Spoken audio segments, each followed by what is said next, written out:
Welcome, curious souls, to the Macabre Emporium, your sanctuary for the unusual, the mysterious, and the appalling. Step through our cryptic doorway into a world where secrets whisper and enigmas come to life. I'm David. And I'm Sarah. Together, we're your custodians of the macabre, guiding you through tales that defy the ordinary. Discover the untold stories, from lesser-known cases of true crime to the bizarre events that captivate us. Join us on a journey to the shadows where the mainstream fades and the extraordinary beckons. So whether you seek the bizarre, the eerie, or the chillingly obscure, you're in for a treat here at Macabre Emporium. It's recording right now. I thought you... 64, what? Whoop. Okay. Welcome back to Macabre Emporium. This is episode 64. And if this is your first time listening to us and you're two weirdo dog lovers that decided to infiltrate the Macabre Emporium, welcome. You guys left the door unlocked. We just kind of walked in. That's true. We kind of did this time. It's still super weird to see the faces with the voices. Right, I know. This is so weird. So this is going to be a Between Two Skeletons episode, obviously. Yeah, I like it's that. It's just shooting the shit. And I don't remember who the comedian was that did the skit of Between Two Ferns. That's where I stole it from, basically. Zach Galifianakis. Yep. I don't know. Sure. I'll go with it. I couldn't remember what it is. You've done the funny stuff. Well, unfortunately, we went to go get dinner first and talked about a whole bunch of shit then. Now we have nothing to talk about now. No, it's good stuff. The joys of being on the spot. Right. Yeah. So, actually, I'll start this off. So, what have you guys thought of Indiana so far since you've It's flat. arrived? It's Very flat, but the weather's been nice. Yeah. Yeah, it's been Yeah. not bad. Well, yeah. Yeah. It's better than Ohio. I know that'll probably piss some people off, but It'll just piss off Noodle, basically. Oh, you should probably introduce them. So, yeah, this is Kevin Hoyer and Kevin Carlton of the Dark Windows Podcast, a.k.a. The Dog Show. Hey. that's Now, us. We've been in a feud, I guess you could say, for a couple months that neither one of us can remember I think who started. I think it's been like a year. Right? It's It's been a while. Yeah. Right. So I don't know. We won't say who started it. I didn't even remember. I feel like it was Kevin. I don't It was remember. David. It's the Catfield. Yeah, Catfield and McCoy's. Yes, Yeah. Catfield and McCoy. So it's so we're putting paws and claws down for this weekend. So, the quote Ghostbusters is cats and dogs living together in harmony or whatever it goes when, Yes. when they're meeting with the mayor. Yep. Always got to throw Ghostbusters in there. Of course. I mean, I'd be disappointed if you didn't, though. Right? You know. Because it's like the one episode that I wanted, it's like the class 3, free roaming vapor or whatever. And you're like, I get it. Shut up already.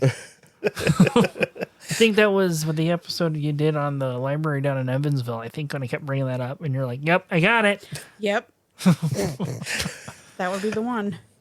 I don't know how many times we've made the same Monty Python jokes. I'm like, okay, yeah, we can just write that in and be like, insert Monty Python joke and just continue on. And yeah, Right. it's pretty frequent, I unfortunately. mean, you seem to heard some of our stuff. Our funny moments in her is our mush mouth. Her Michigan mush mouth is rubbed off on me.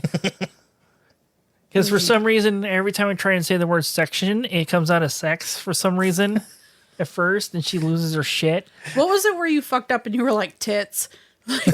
What were you even trying to say?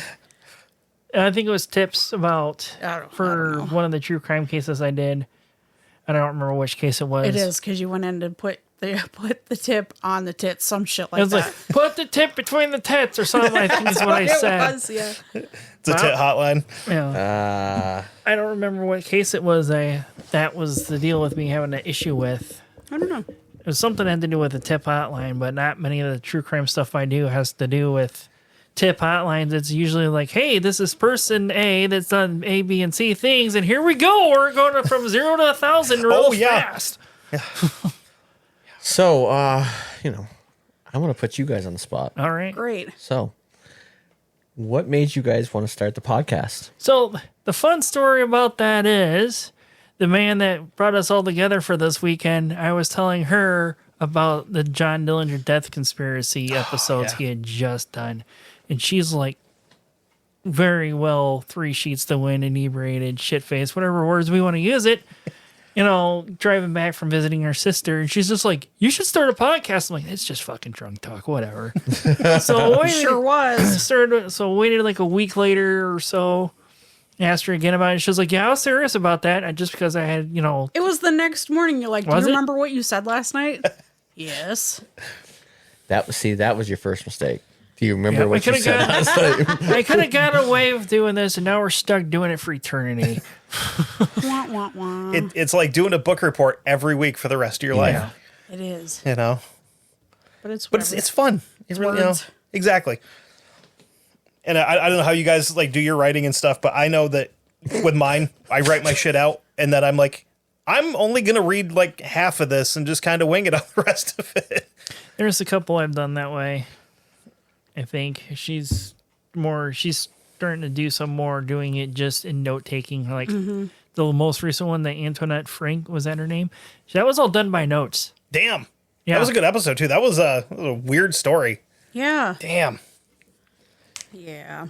Yeah, I was surprised that she, like the way she like did her notes. I was like, "Are you sure you didn't write that?" She's like, "No, that was all notes." I was like, "Yeah, maybe you should start doing it from that way now." Nice. It took a lot less time, I'll tell you that. Yeah. I needed to say something so we could tell. Oh, no, I'm good. You're good now. Because I'm trying to watch the slider bars to make sure that yellow shows up in there. There's will be like a little bit of, if you look towards the top of it, there's a little bit of yellow. That's what we need. Oh, I mean, I also can move your slider up too at this point if I need to, but anyhow. let Kevin do it. I'm gonna come over and touch that thing. He's gonna move your slider. So, like weeks before we started this episode, it's like, "Hey, do you want me to bring my mixture board so you actually make sure you want He's one?" actually like, coming to touch "Yes." it. All right, so Sarah's color's pink. I'm blue. I'm green. just You're on adjusts blue. on the Yeah. screen. Yep. Oh damn, that's so cool. He wouldn't be yelling at it as much. I hate you This guys. motherfucker! Come on, damn it! Yep. Well, now that my computer is not actively trying to kill itself, it works. We've had no issues. Yeah, but we've also had the mic.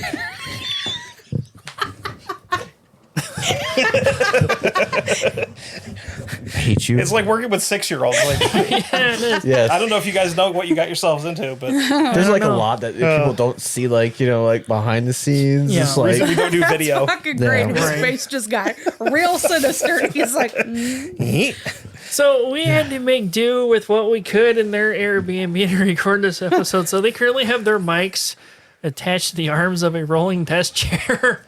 We redneck this shit hard. Yeah. yeah, you did. yes. It works. It works. If Kevin Carlton is like not wanting Kevin H to say anything, he's gonna just like swing the chair to his direction. I'm waiting for him to grab his and fucking yank on it and crack me in the teeth with it. Whack. Take that, you son of a. That'd be my luck. Yeah. Just sit back far enough that you know it's not going to touch you. I'm gonna go home and explain to Shelby, like, yeah, now I gotta go to the dentist again because Kevin hit me in the face. She would beat your ass so bad. Isn't it like she said like Justin's responsible for you guys, not us, right? No. What? No. It was said something on one of the live streams like somebody was supposed to be responsible, you two come back alive or something. Oh, that's Mike. Oh. Yeah. Oh, okay. Mike, so Mike, we're off the hook too, so we're good. Yeah. Sarah. Mike is to keep me in line so I don't do something stupid. Right. So It's like just like Shelby, we're the cat show. The cats aren't gonna give a fuck. no, they're gonna like just like push me off the edge like a glass and like, here you go, see ya.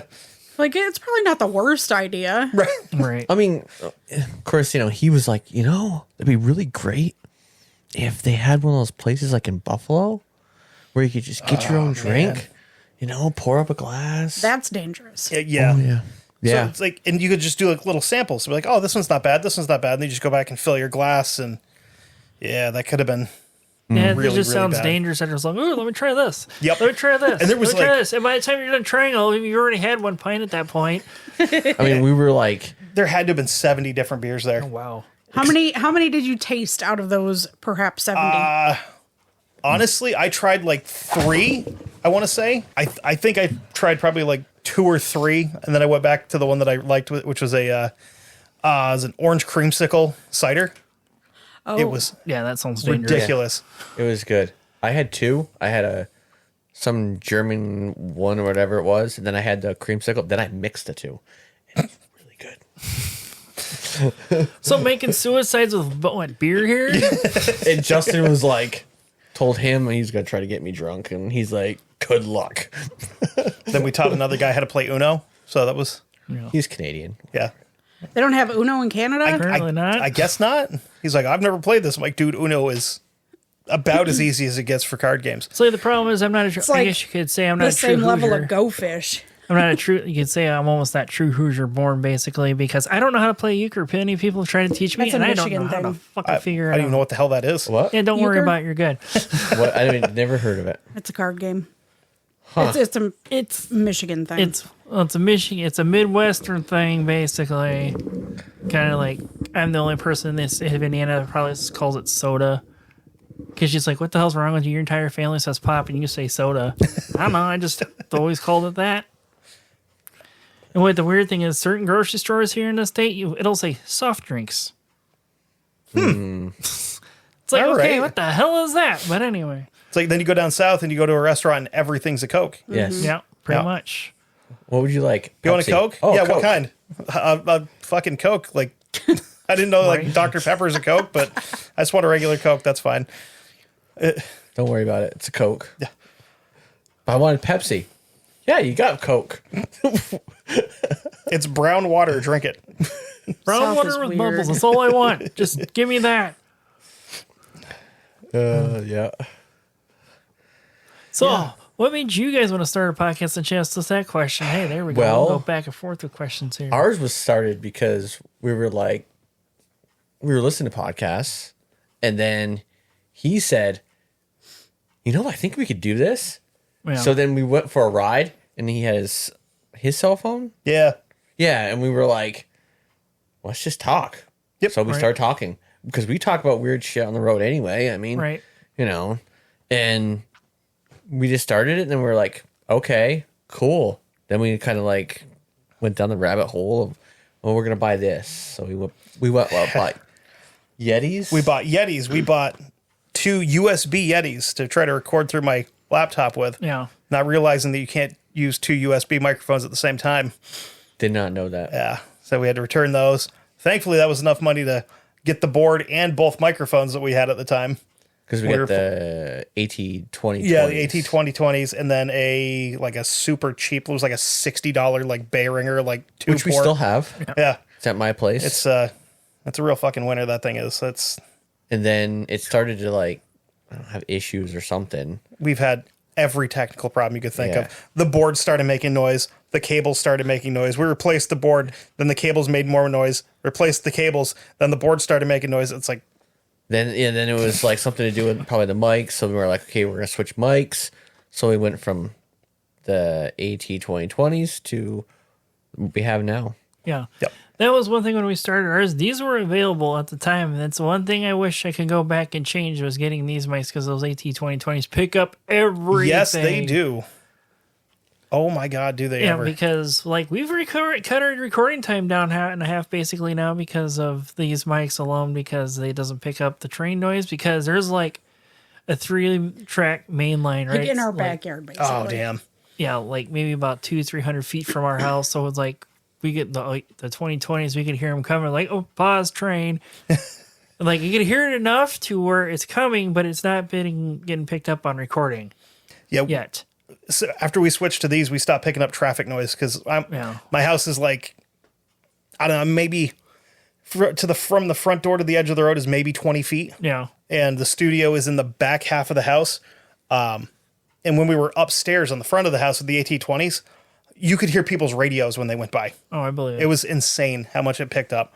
Yeah. But these are, yeah. And if you're looking to start a podcast, these are like $100 a piece. They're not bad. They're good mics for the price. Yeah. You know? Where the hell's your pop filter? I left it at home. I You know want better. to get one of the new ones though. You know better. Another thing, you bring it. The guys, ones you were talking to me about. Yeah. Oh, I gotta that stop one that- talking to you guys because it's like, no, these are really fucking cool. I'm like, I know. Because cat shows bad influence on the dog show, apparently. Sorry. Yeah, it's okay. We have though. it as soon as I pulled everything out, set this up for this recording. The look on his face, you can see it on his face. He's just like, God damn it.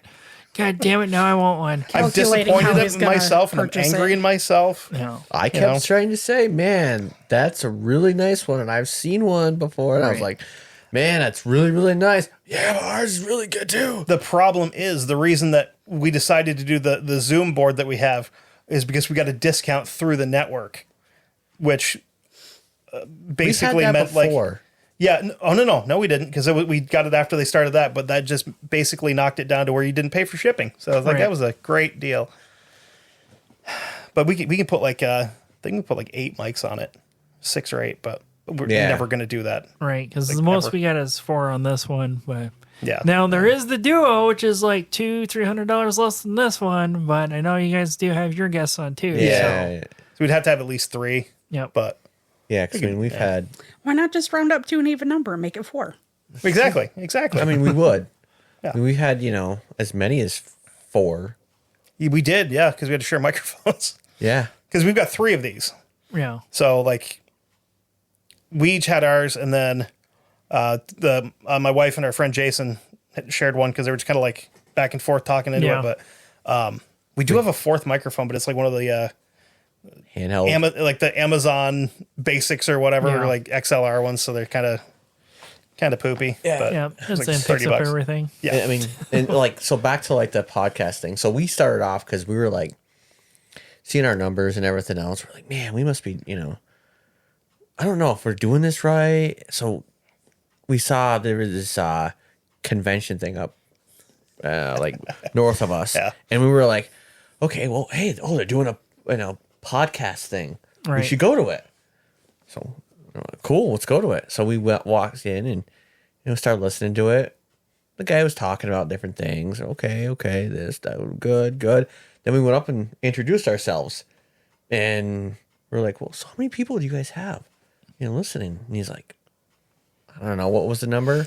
He's like, we're getting like 300 or 400 downloads a week. I'm like, oh, what? I'm like, oh, dude, I'm sorry. It's like, I was like, we were getting like 1,000 at that point. I was like, Wow. but That's we also, a lot. That's so much more than us. Well, they also started before COVID too, Well, yeah, I so know. they were there pre-saturation we of lost a podcast. ton during COVID. Right. Did you really? Our numbers Yeah. nosedive during COVID. It's crazy because like we actually have time to do good research on stuff, and just there's so many other shows and stuff going on that, and you have free time so you can catch up on everything else, and it just went right off a cliff. Dang. Haven't Yeah, really. 'cause they started Dark Windows before pre-COVID, before everyone started one, because when we were all like kept inside, so everybody started theirs. Yep. And like, I mean, we've had, we talked about it on the podcast. Like, we did the Israel Keys episode, and then we had a bigger podcast cover Israel Keys. And we Final both, podcast on one side of the road or the other. yeah. Yeah. And he listened to it, and he's like, I was pissed. dude, you got to listen to this episode. Yeah.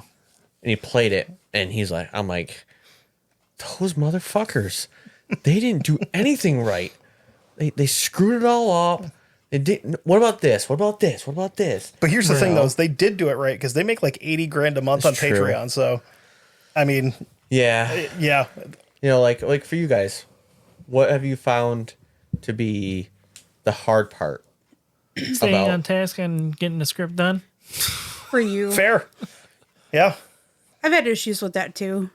And then sometimes you go into this topic, you're all super motivated about it, and you find out it's like really Not as cool as you fucking thought it was boring. going to be. Like Yeah. the intro I had for an episode coming up that I had written, it was fucking sweet. It had like Fallout references in it and whatnot. And then I find out the atomic age is kind of an actual boring topic to talk about. For what I wanted to do, it's like it's hard to find like all the pulp culture-y stuff. It might come see the light of day someday. Nice. I just gotta go back in and try and do a better search. I had one I was starting on. I was going to do like secret Nazi bases in Antarctica. And I found this resource. I'm like, oh, this is awesome. It's got so much information. I'm reading through it. I'm going to town. I get to the bottom and I'm like, this is for a fucking role-playing game. What? Yeah, it was for like a tabletop game that somebody was running through Kickstarter. I was like, oh my God, they're talking about D6s at the bottom. Why didn't I go to the bottom first? Right. So I was just like, I deleted the whole thing. I'm like, nope, I will do something else instead because I'm angry. See, you should have kept that for another April Fool's Day episode, like your Greek soldier one that you actually got me on. Still a little mad about that one, but That was it is good. what it is. We don't talk about that episode. Why not? I thought he That's was going dead to to hit me. me. Why? That episode's dead to me. Why? I- Did you fall for it too? Oh yeah, I had him hook, line, and sinker like until the last sentence. And what? Like, oh yeah, I completely made it up. I thought he was going to stand up and punch me. Yeah. It was so good. Were you really invested into the story? Oh yeah, because I mean, he does like episodes like this all the time. I mean, in Boom. I really thought the bread grenades would have been a dead giveaway, that it was fake. But That's when potato I launcher. started suspecting something wasn't right here. Was that, but it's a possibility of it Right. happening because of all the other weird, Exactly. crazy shit in World War II, like the development of the bat incendiary bombs for Yeah. the Pacific Theater, and then then the CIA like making a cat in their surveillance device. That might be an episode I should probably do one of these days, being Yeah. the cat show. Yeah. Operation Acoustic Kitty. That one's Yeah. Acoustic kit. What? Yeah. Yeah. Yeah. What did I just miss? Oh man. So, like, real quick, I'm gonna, instead of actually doing an episode on it, so real quick, during the Cold War, the CIA actually spent like thousands, millions of dollars in turning a cat into a listening device. Yep. And Ran they it- called it Acoustic Kitty. Yeah. Yeah, and like No shit. it actually worked, but I'm not gonna spoil how it ends. It's Was the speaker in their butthole? No, No. The antenna was in the tail though. Really? Yep. I think you need to do an episode. no, probably. Even if Now it's you like have to, because Yeah. I'm like, what? yeah. Yeah, it's gonna like be fun. she's never really been interested in the military stuff at all until I started doing stuff. I mean, like the Attack of the Dead Men, like because I have my Sabotage shirt on. And that was You one thing know. I had said to him, like, why don't you do a Sabaton series where you do Yeah. an episode on each of the songs that they have? that you would know what I just mean? you would have Yeah. to do a whole separate show of that. Yeah. There's so many. It's like so. Well, he wouldn't have to do all of them, just some of the cooler ones. yeah, fair, yeah. It's like, or if I do a military episode, just have a segment. Is that a Sabaton song or not? Probably. It turns into that South Park thing. Simpsons did it. Yeah. Yeah. Sabaton did it already. Yeah, but that's the thing would be like, yes, for like a majority of them. Yeah. So anything else you guys find that it's kind of rough? For me, fitting music and trying to get sound effects that actually go with what goes on in my head for certain episodes. For instance, in the one episode of the I-84 explosion, the gunshots that I used for that is the sound effect of the actual gun that they used. Oh no shit. Yep. I Nice. actually found one that actually matched the right caliber that they used for that explosion. Fantastic. Nice. That's one thing I do like about your show is you put the extra time to put music, like background music Yeah. and sound effects in it. It sounds really good. I'm like, You ever notice how his stories always got the most sound effects though? Like mine's like maybe a gunshot. Right. Well, yeah, I need to really work on that better. He's like, I'm gonna ramp mine up. You ever find that like with a episode, like you get you get it all done, and you're like, man, this is a really good episode, really good, and then you record it, and you're like, well, shit, that was like really, really goddamn quick. Yes. I probably should have done something else. I Yes. can't really think of any off the top of my head for that one. I feel like a lot of mine are really short, but then it winds up being like a half an hour or Yeah. more. So It's like, oh, this is going to be a super short episode. 45 minutes later. Well, I mean, like for us, like half hour, that's short. I'm like, where are we gonna? We didn't even put a break in here. What's going on? Yeah. the thing with like when we started, I told him I didn't want to go like an hour and a half, 2 hours, 3 hours. Like, Yeah. Like the one super person detailed he listens shows to. do. like just do the story, be done with it. Fair, yeah.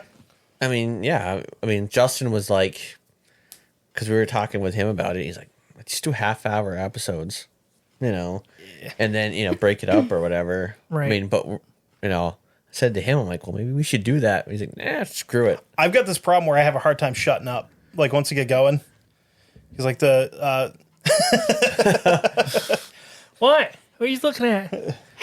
because like the Black Hawk Down series we did that was Yeah. 4 parts and they were like 2 hours each, something like that. Yeah, they were, weren't they? Then, Because you did yours was. Were you the like prequel type stuff? right? Yeah. And then I was what? You did the tail end where Yeah. 10th Mountain came in. Then I had the same thing with North Hollywood, like Yeah. But 3 there's just so 2.5 much about hour it. long friggin' episodes. Yeah, because like in North Hollywood, that was like one of those unique things that like fits up my alley basically. And also, Black Hawk Down, there's so much that went on with that.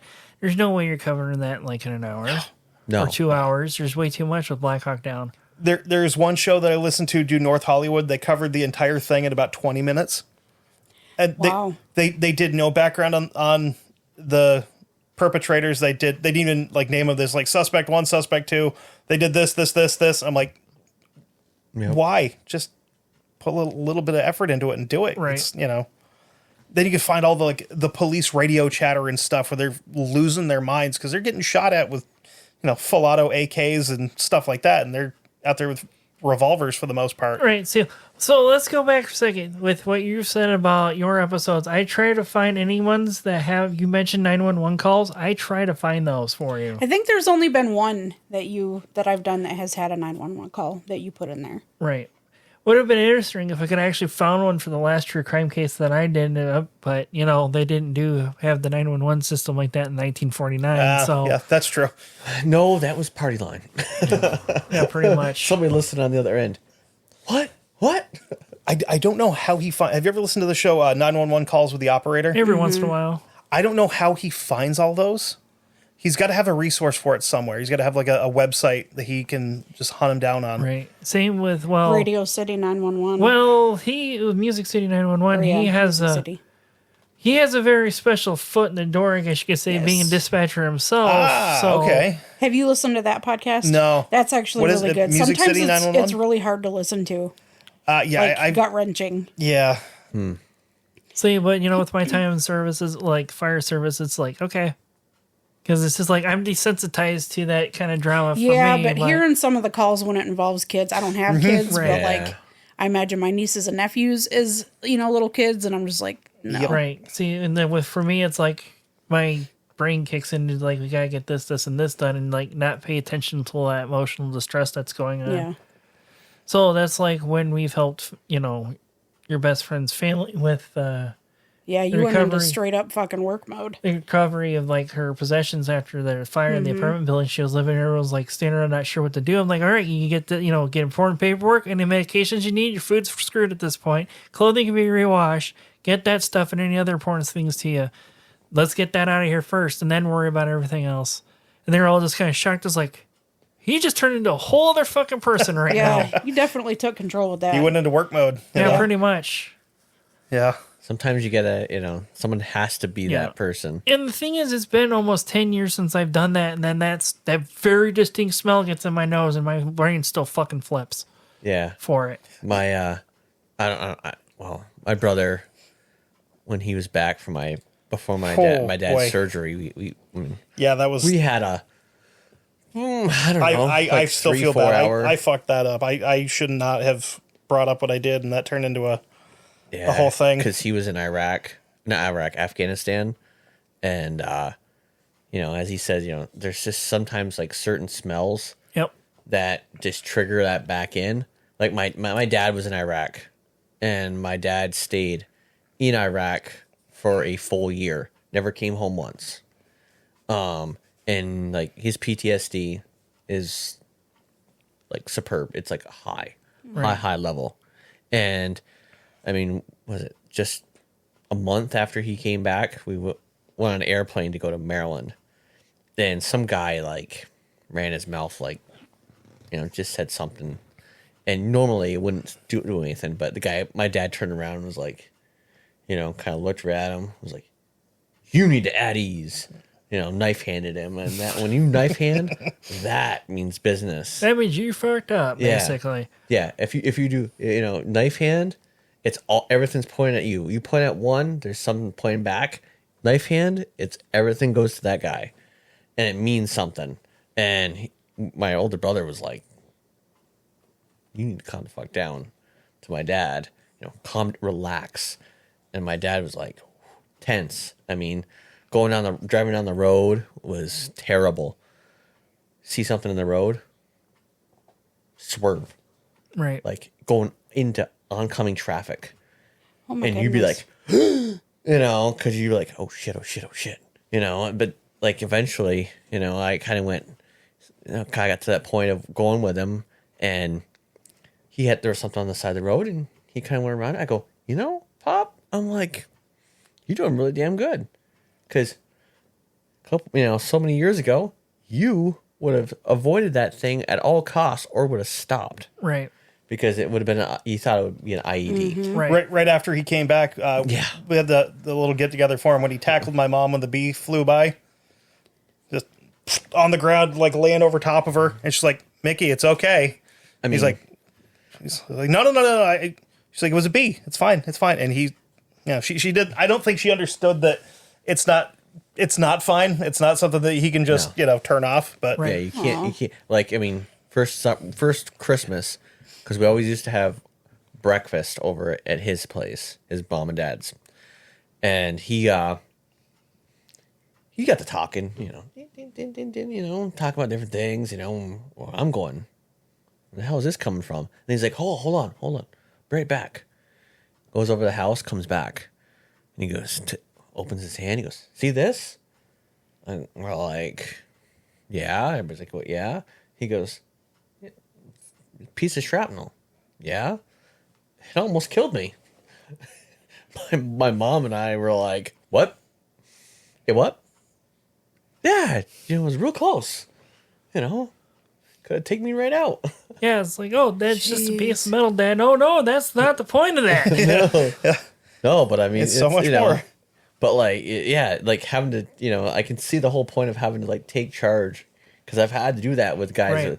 That, a guy that I was working on the mobile station with, PTSD from going to Iraq, and I had to like get in his face and was like, "You in there now?" I had to I had to call him because his rank was a sergeant, and I was like, "Sergeant Stage, get your ass in there!" And he was like, "Ooh," So I mean, it was, I can see that whole certain point you have to have that click back in. You can get back into that certain mode.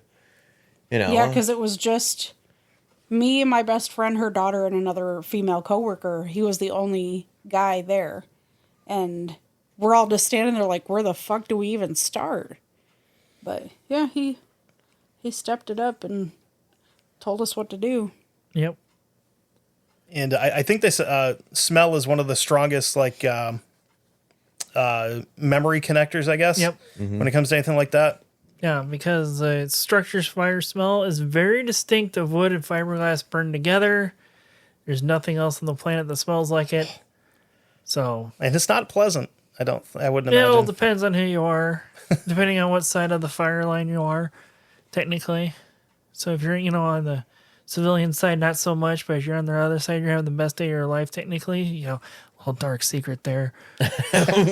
Shh, don't tell anybody. So public service who they wish no bad harm to anybody, but it's also like the best day of our lives, basically, because we get to do what we trained for, yeah! Fair, yeah.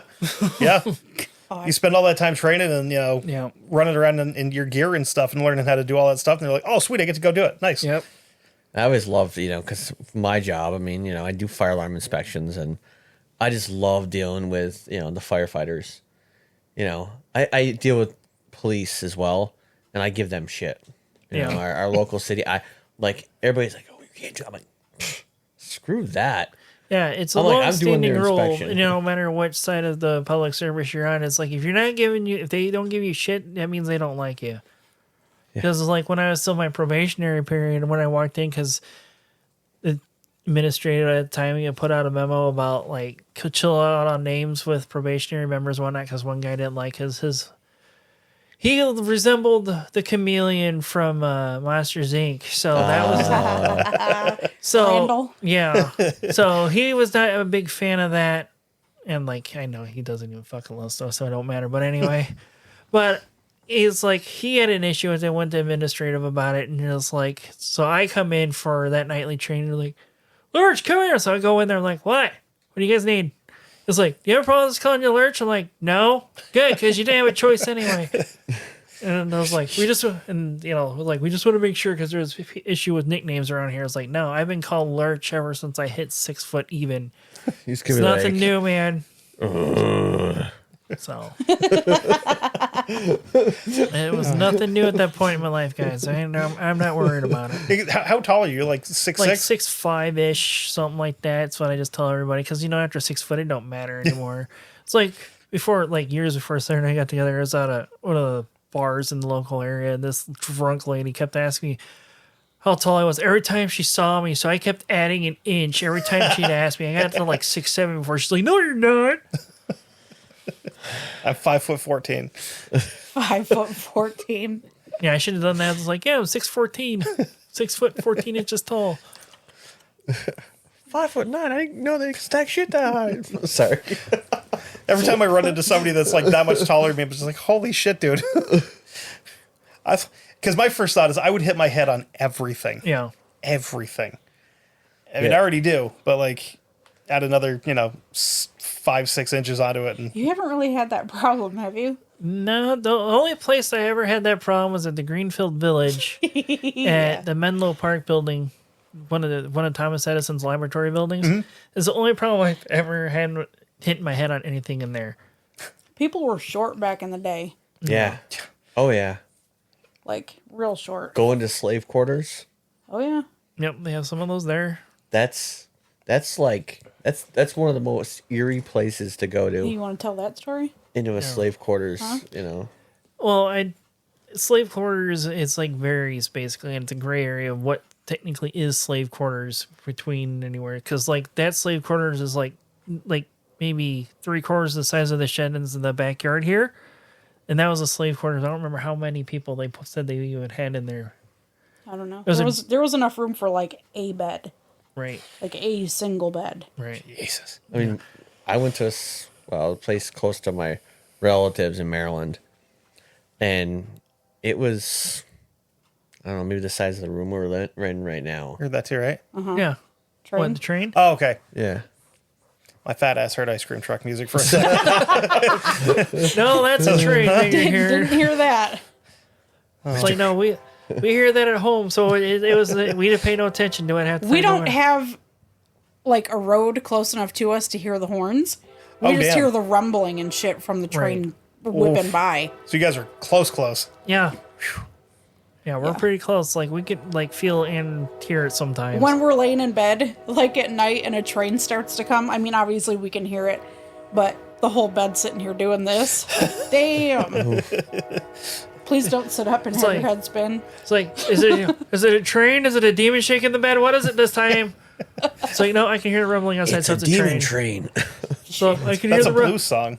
I can hear the rumbling outside, so it's not a demon shaking the bed this time. This time. I don't know. No, it's never happened. Don't worry. If it does, please don't tell me. If it does, I'm not gonna. I've already told you I woke up there and I could have sworn I saw a little boy standing at the end of the bed. Really? I've told you That's this quite interesting. You say that. because of your old house. Yes. So did you see that? It was a little. So hold on. Was that at my mom's house when we were still living there, Nope. or where we're at now? Where we're at now. So now that makes me curious. What is it with me that is attached to you, or what do I have in my possession that it wants? I don't know. It was a little No. blonde-headed kid. Was he dressed like an Amish kid? Mm-hmm. I saw white and two You- like real dark like straps. You're the second person that's ever gave me that description about seeing that at the foot of a bed. And he like Let me guess. the typical bowl cut. Was he messing Everything. with my feet also? Was Just I kicking him standing with there. slip? Just Okay. standing there. So he was probably getting ready to do that before you woke up and saw that. And I woke up and I remember being like, ain't no fucking way. And I put my head back down and went back to sleep. Like I thought I was dreaming, but I Yeah. wasn't dreaming. Oh, you're the second person that. There's a lot that's, I have very descriptive, markings for that. It's like, it's like somebody else has told me about that before. Same like Amish haircut, Yep. bowl cut, Yep. blonde kid. Yep. Children of the Corn haircut. Yeah. Yes. Oh, boy. Okay. Damn. Like when Evan first met you, it was about Right. that size kid. How long has did that happen? It was like the year we moved in there. Okay, so I didn't have that. We didn't have that in the house at that time then. What? That dresser we got, that's been in the garage that I want to bring in at some point. Yeah, we had that within the first No, year. Yeah, that's. Because your sister moved out. I'm gonna not have to long talk after to my we dad did. about the other thing that we have, the dry sink. It's the only other thing that I could possibly think of that we have in there that might have some sort of attachment that came from that house too. But hell, it could just fucking be me anyway, and I don't know why. That's fucking wild. You get to do an exorcism. Oh, What was wild was there was a night But that the fact is, she's all excited, kind of creeped out talking about it. I'm just like, oh yeah, was it an Amish kid? Yeah. Like, is that the first time I've heard of it before? There was a night that we were sitting up. I was watching some true crime shit on TV. He's on his computer, and we hear like literally a thud on the roof, and then it sounded like a little kid running across our roof. And both of the cats that were in the living room at the time, their heads were like, and they followed that sound. And so where we live, we're connected. Like, there's our house, garage, house. Yeah. And his brother and sister-in-law and niece live next connected door. To us. We share a duplex building, basically. And okay. I called her and was like, did you hear that thumping on the roof? No. None of them heard anything. I'm like, what the fuck? But just seeing the cats look up as quickly as they did, and they followed that sound when you could hear it running. That fucks with you, because when we first moved into the house, we only had our beagle, and he would run over to the bottom of the stairs in the dining room to go up to where our bedroom is. Didn't you have Luna as well? No, this is before we got her. Okay, before we had any of the cats, but he would run over to the bottom of the stairs and he'd look up and he'd just grumble. And then he'd come running back in the living room with his tail between his legs. No, thank you. Then we had one night where we were sitting down eating dinner. We're in the living room. And so our couch is like this. We've got the TV out in front of us. And our basement stairs are over here to the left. And there's no door or anything. It just goes, down into the basement. And he was laying over by the stairs and he started to grumble. And he tried to get up to run, and his back legs didn't work, and he's just dragging himself across the floor, like yelping and crying and stuff. My wife jumps off the couch and goes over. She's like trying to make sure, like rubbing his back legs to see if he like broke something. Yeah. And as soon as she touched him, he was back to normal. But no, what? I'm taking it as like something was holding on to the dog from going over there. So I'm taking this description almost holding him down. Yeah, because his hips hit the floor, and he was trying to drag himself away. It's like my friend Billy, he works at I met him through the Pittsford Haunted House, but we did a haunted hayride thing that he's the fire chief for that department. Well, he was telling me that his dog, that station that was at, he has a blue heeler. And they were in his office, and there's a threshold, like kind of step over to get into this other area. Right. It's kind of like a little lounge. Well, he said he had stepped out and and walked, and he was like, "Wow, that's weird. Usually the dog goes first." It didn't happen. He turned around, said, "The dog, Hooey, come on." The dog came out, jumped out. And he like immediately looked over in the corner, so it'd be like step out of the threshold and look to the left. Dog looked to the left, and then like scooched right around this chair, like as fast as he could go, I guess, and ripped his collar off. And he was like, he was like all worried. He's like, what the hell? He's telling me about it. I'm like, I think he saw something, because dogs do that. They sense that stuff. Like I had a Cocker Spaniel that one night. Right, and it's like we have like 3 cats too. Mm-hmm. Even though there's been a couple times I found Salem standing on the counter in the bathroom screaming at the mirror. It's like, dude, knock it the fuck off. Stop it. Yeah. It's like we're used to you standing in the little hallway area screaming just to hear your own, voice, but not in the bathroom. Knock that shit off. Luna, she would do the whole like. She'd be up on the tree and she'd just kind of like look up, like she was tracking something along the ceiling. And then she'd just look. They do that went away, and Yeah.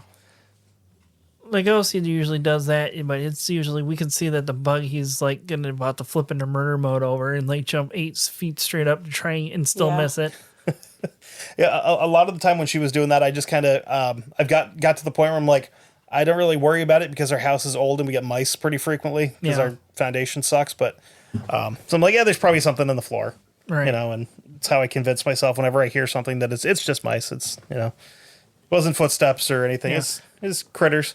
But like what she said about the thump at our place, there's that thump that we went. We only heard the one time. Mm-hmm. It was so loud. But there's also like almost the daily thump from something getting knocked over from my brother's side. Yep. That's the one was like okay, and that's the one we don't pay any attention to. But when it's on the ceiling, and then and it was definitely on the ceiling. I'm like, there's got to be a raccoon in the water, like the attic. Yeah. It's for sure that's what it is. Did they get any activity on their side? No, it's all What on the their side. hell? And that the footsteps that I was telling you about, like they were so loud, I don't know how they couldn't have heard them, but they heard nothing. Huh? And it's a connected roof. Yeah, you guys share walls. Yeah.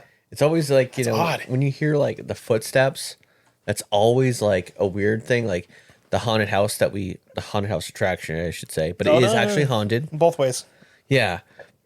When you're downstairs and then you hear like the footsteps and then then you hear it like and you're like, what? Okay, when they follow you from the floor above you. Yeah. Yeah. And I mean, that happened a couple of times. I mean, I've been at a location like just doing an inspection, and I messed with a guy I talked about on the podcast, but I was like, sat at the panel, and I heard these footsteps, above me, and I'm like, hey, I know where you are, and he's like, come back in the walkie-talkie. Where am I? I go, you're above me, and he comes around the corner. And I went, what? No, you weren't. And then I look at his shoes. And I thought he was wearing work boots or something. Mm-hmm. No, he's wearing sneakers. Yeah, you're not getting thumps like that with when we went upstairs to the second floor, and it was all the floor was all carpeted. So it was like somebody like from the 50s or whatever. The tile floor, the shoes that click, clack, click. Yeah, like a dress shoe on linoleum floor, basically. Yeah. You were the only two. You were the only two there at that time. Mm-hmm. Wow. Yeah, I mean, doing this type of job I do, there's a lot of times where some weird shit happens. I mean, we lived in by this creek where we lived in this town called Virgins. The creek was the deepest part because they used to bring ships in. Well, one night, was I in my room that night, or was I which one? I don't know, the night that we heard the freaking boom. Oh, the gunshots. Yeah, I think it was somebody driving around just taking pot shots at whatever, and but I mean it was like boom boom, and we couldn't. But there was nobody though because we fucking armed up and out around. We did a whole thing. Didn't find anybody. Nothing at all. So I mean, it could be, because Revolutionary War. Yeah. Things happen. Right. I mean, it was ships used to dock there, and it was a repair yard kind of thing. Yeah. We used to have a place we used to call what was it? What would we call that? Deliverance Road. Oh yeah. Yeah. Because I mean, it was weirdest freaking road, one lane road that goes out to a point in the lake, and it goes just stops dead in the lake. Yeah. Yeah, it goes to a house that's kind of the very end. Okay. But people would fish along the side of it, and they'd be looking at you, side eyeing you. What are you doing there, boy? Type of thing. No. Because it was every probably 300 feet there was enough space to pull off if there was another car coming. Because if not, you're going into Lake Champlain. Jeez. It's hairy going out through there, and then you have to turn around very, very carefully at the end of the road because it's gated off, so you have barely enough room to do a 3-point turnaround to get back out. You go out there after dark, and it was just mega creepy. Oh, I'm sure. Super the weird. only other creepy spot up there was kind of like fucking house. Yeah, you ever see the show True Detective, the first season? No. I never watched it either. Okay. So you gotta watch True Detective, the first season. There's a house towards the end of it or whatever. This fucking place, or maybe even Texas Chainsaw Massacre. Yeah, probably closer to that. More closer to that. It was fucking freaky. Like there was like a dead carcass of a deer hanging, and I'm like, fucking like beer cans and crap all over the inside of it, and it was like almost So like they were just redneck hunters. yeah. So it sounds like my grandparents' neighbors growing up. well, not quite sure because it was like a whole compound. Really? Yeah, it was like a house there's like a house, a garage, and then like 3 or 4 little like outbuildings out in the field. We never went into the house, just into the garage, and like bumped into the like a deer cape. So you had like the head hanging up with just like all of the like the hide and stuff hanging down from it. Yeah. He bumped into that. And he's like, "What the fuck?" Spins around like, "Holy shit, dude!" We just ran out of there. Were there other hooks hanging? I don't know. Maybe. You didn't stick you around probably long enough to see find one out. part of half processed deer at the point and you GTFO out of there. Yeah. I mean, Like like, that's normal for like. Right. I've seen. But if you Well, don't, we've seen you're not it, expecting you know. to see that, And you bump into Yeah, you it. bump into it. It You're like, wasn't- "Holy it wasn't shit!" so much about the hanging deer because I mean we've had them. I've had a Right. deer hanging in my my garage. He's had one hanging in his Yep. parent garage, and I mean I've caught one up before. I know all this stuff, but I mean Right. like it was the creepiness of the place. So it just made it even worse for you to actually see it, Yeah, not it to was stop to like- recognize what it was. It was like, nope, no, let's go. Yep. We both All were aboard, like, all yeah. aboard the nope train at this fucking point. We were both like, we're not going back there unless we have weapons. Yeah. Then we just never went back. No. Well, Probably smart. Yeah, for sure.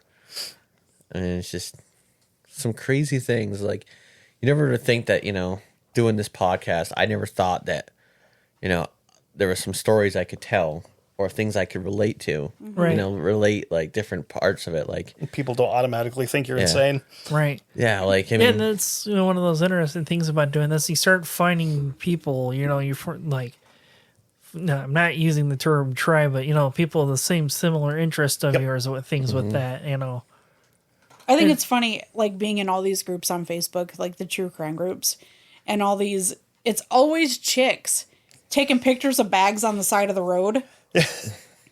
Move it closer. Oh, sorry. How's this? That's a little better. You'll probably be able to bring it more toward you this way. Oh, I don't want to deep throat the mic. I Shit. know you don't, but still. Like I'm. There, you're good. Look where I'm having to sit back though.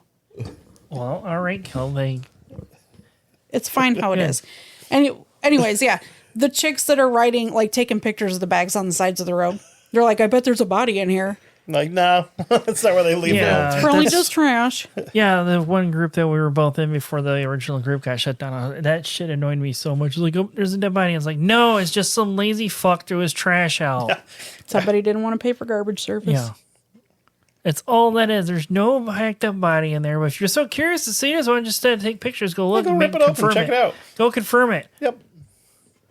You can get close enough and go, yeah. Hey, you'll know. There's Yeah, nothing you dead in probably here. don't even have to get out, depending how long it's been sitting there. You won't have to get Yeah. out of the car to know what's in that bag. Yeah, roll the window down and give it a Yeah. whiff. Eh. Because that's another one of those smells that you never get out of your nose. Yep. Thankfully, that's one of those smells I've never got into my nose. But anyhow, It's awful. I've never had sure it it with is. a person. It is awful. I've had it with animals. Animals and humans, that smells going to be completely different, obviously, Yeah. because of, Probably not too different. maybe. It is like sickeningly sweet, rotten meat. Yeah. Unfortunately, the line of work I'm in, there is about 100% chance that I will walk in on a dead body at some point in time. What do you do? I work at the half that I'm on is an independent living facility. I Gotcha. do maintenance. Yep. And the other half is assisted living. But there's 4 maintenance guys for 120 rooms. So we're all over the place. Like eventually I will walk into Yep. and that'll be the end of my day. Yep. I never thought going I was home. going to walk in on one. I did. Right. Yep. I was like, that motherfucker's dead. He's got blood coming out of his face. That's And- supposed to be on the inside, bro. Yeah, he's got blood coming out. He's covered up. Covered up with a blanket. And he's got a winter cap on, hoodie. Dang. He dead. I'm like, we're not doing this any incident here. They're like, what? I go, he's fucking dead. Nope, can't do this. And I'm like, yeah. And they thought it was just people that were there like, oh, whatever. I'm like, Yeah, the Come on. ownership of the hotel, they're like, nah.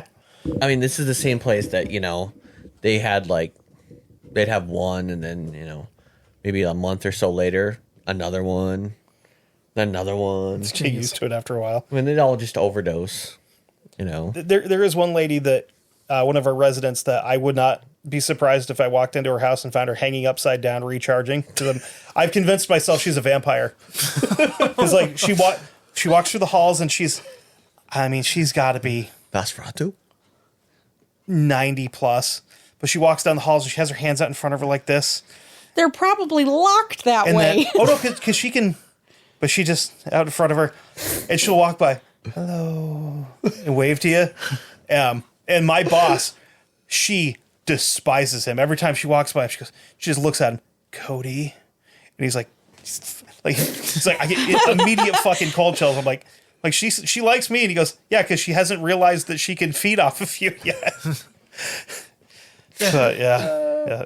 Just press some garlic cloves into a little spritzer travel bottle and just take it in there with you and just spritz in there and see what happens. Bring my crowbar and a hammer with me every time I have to go in there for anything. It's just like, Have you guys We're like, hey, how do you feel when you see this? have you guys had to go to each other's work for anything? He's been to mine. Yeah, I stop into hers. I've been to every once in a his while. just to like walk through his station quickly. So I've only ever been to his once, and this was like recently, and I got a text message. I didn't see it until like a little bit later, and the text message read in capital letters, "Don't fucking tell them about the podcast." I was don't say anything. Oh, don't worry about it. I don't have to worry about that at work. I've had people who actually come to me and ask me about John Wayne Gacy. He's like, who's the one guy that killed a bunch of people and he was dressed like a clown? I'm like, do you mean John Wayne Gacy? He's like, I know you know the answer to that. We've had that conversation a couple of times. You're just like, I hate talking to the people I work with about this. Yeah. So I kind of wanted it to stay a thing that people at my work didn't know, because what I do and then this are two separate entities and they don't mesh. So unfortunately, my best friend has a big fucking mouth. Love you, D. But yeah. I've only had one coworker find out about it, and that was when I was at the car dealership I was at before. Because I didn't realize he followed me on Instagram. And like way back when we did the Westies episode, I fucked up and put it on the wrong Instagram page. And he comes in and he sits down across my desk from me and he goes, who are the Westies? And I went, what are you talking about? He goes, saw it in your Instagram. It's like, fuck. You don't tell anybody. He got really quiet. He's like, what? I'm like, you don't tell anybody I do a podcast. I will kill you. I tell people at work, I talked about it at work, and they're all like, they look at me like I have 10 heads. Like, you're fucking weird. I'm like, accurate. Just because you have a podcast, or did you tell them like what you talk about sometimes? yeah, I talk about that too. That could I be tell why. them, and they're all like, they just go, what? And then they'll say something stupid, some random topic. I'll go like, actually, well, hold on, this was this. Push his glasses up. Actually, actually, it's suspicious. that was your secret nickname on the show for a while. Was actually. Shut up. Was it really? Yeah. When Seth was on, every time he'd say something, you'd go, actually, he'd fucking like tap me under the table and just smile. So yeah. He kept track of the actualies because he thought it was hilarious. I'm pretty sure. Possibility. I don't know. Looks like someone's gonna get whipped with an XLR cable later on when you guys get back to Vermont. Nah. He'll just slam his car into a fucking embankment instead. Nah. Are you driving back? No. Oh no. Wow. I'm driving. I'm driving back. You really gonna deal with Indy traffic? All right. It's not Indy traffic. I can deal with what we drove through. You really want to deal with 31 traffic? Okay. Yeah, because I'd be fine. Yeah, well, yeah, you're probably be fine on this Sunday, but next Sunday, depending on the time of day, fuck that. Yeah. When the 6 fucking figure, population of the fucking motor speedway all wants to leave and go home on Sunday next weekend. No, thank you. Yeah. It's like I've been to do a race there. It was a brickyard race, but still, we sat in the parking lot for 45 minutes before we even fucking moved. I think it might have been longer than that too, but it was like, cool, I've been here for a race now. I missed the other really important race here that has happened, so I'm good. It would have been that 100th running of the Indy 500. Missed that one, so that was probably like only the third time that they took it out of blackout because it was sold out. Yep. So, Wow. Because everybody wanted to be there for the 100th running of it, even though the track's older than that race itself. Huh. It's you think it's bad trying to get out of the dirt track, like back home. It's like 15, 20 minutes, but like I couldn't imagine sitting there and then getting on the highway, just being in a parking lot. Basically, I've been. Oh yeah, it's like I think I told you it's like that's basically when it's like a 5 or a 6 lane road that just runs like parallel to the race track. Turns into a one-way street basically by law enforcement. Holy shit! And then it's like that for miles out of there, straight to the interstate, basically. I've been to Syracuse for, dirt track racing, and it was a good 45 minutes to get out. And I was like, oh, this is boring. This is boring. Come on. I mean, it was cold as hell, though, when we went there. And my dad's like, go get some hot chocolate. Oh, I believe I'm like, okay. So I went and got the hot chocolate and went directly straight back and to the bleachers. Got there, gave him the hot chocolate, and took a drink. He goes, I told you to give me some hot chocolate. I go, what? Is it cold? I go, I'm like, yeah. I'm like, I didn't make any stops. I went there and back. And he's like, well, next time I'll go get it. Okay. So next time he went and got it and came back. Fucking cold chocolate again. And it was cold. I go, see? Fucking told you so, Dad. Yeah. He was like, ha ha ha. How many times do I have to tell you, old man? Right in the smack. I'm like, oh, it's finally you're awake. Yeah. No, it's like, would I say go to an Indianapolis race of some sort at least once in your life? Yes, but get tickets on a curve, because I'm on a straightaway there that's like 2.5 miles radius of that track. It's probably quite boring if you're on a straight. Watch on a curve, but also for a historical standpoint, go there on a weekend that's like not a race weekend, so you can take the bus tour that goes around the track. Because that's cool. They have specially designed buses there because of the slight curving of the track that'll actually stay level with the bus. The bus will stay level as it goes around the track. That's awesome. So, and then there's also possibility of drivers being there for whatever reason, because one of my coworkers went on an off day out of season, whatever, and they were doing some test driving the day before. So the one driver, he stuck around and he happened to be there on the bus. The one day this driver, he just got his car out and just fucking went right past them when they're taking their bus tour around the track. Passes them at like 240 miles an hour. hour. Yeah, he did. He passed his like tour bus at 200 miles an hour. It is an Indy car, and then they met with him on the brick strip and met for pictures and autographs with them. So awesome. That's pretty cool. It's like, God damn, why does you got the fucking luck for that shit and I just get the regular ass bus tour? You don't even hear him until he's like in the next corner past you. Like, holy shit, he's cruising. This company that I was doing this inspections for, they were like, they do like, so any of the like track, people that are there, they have like little yellow lights on and everything else. Well, they all come from this particular company, and they sponsor a car, right? Well, it's their car because of the the guy that owns it, and they brought it to the shop to show it off to everyone. Ooh, hey, look at us, right? And I was like, I was told that, I'm like, you guys must have been like, oh man, they're like, yeah, whatever. It was stupid. Right. It's like if you're not in the motorsports racing like that, you're not going to care about a pace car, basically. Yeah. They're like, these are the same people that, show up in their helicopter or, right. Or they'll fly in and they'll hop in their, Rolls Royce or some shit like that to show it off, because they have the money to have it. Right. I'm like, wow. Shows up, talking, the pizza party for a good business card. Leaves in his helicopter. Yeah. Thanks for making all kinds of money. I got you guys Little Caesars. Yeah. Yeah. Have fun. I love working for companies like that. They're fun. Yeah. Yeah. We're going to skip past that part on mine because I don't know how many people from my work talk about they actually do listen. I don't know if anybody actually does. possibly at this point. My supervisor knows I have a podcast. He knows I'm already fucking weird because they used to carry a bag that said Future Corpse on it for a while there. So I will give them credit. The company I work for now is actually pretty good to us. But like working at a car dealership, they're like, yeah, we made this much profit last month. Blah blah blah blah blah.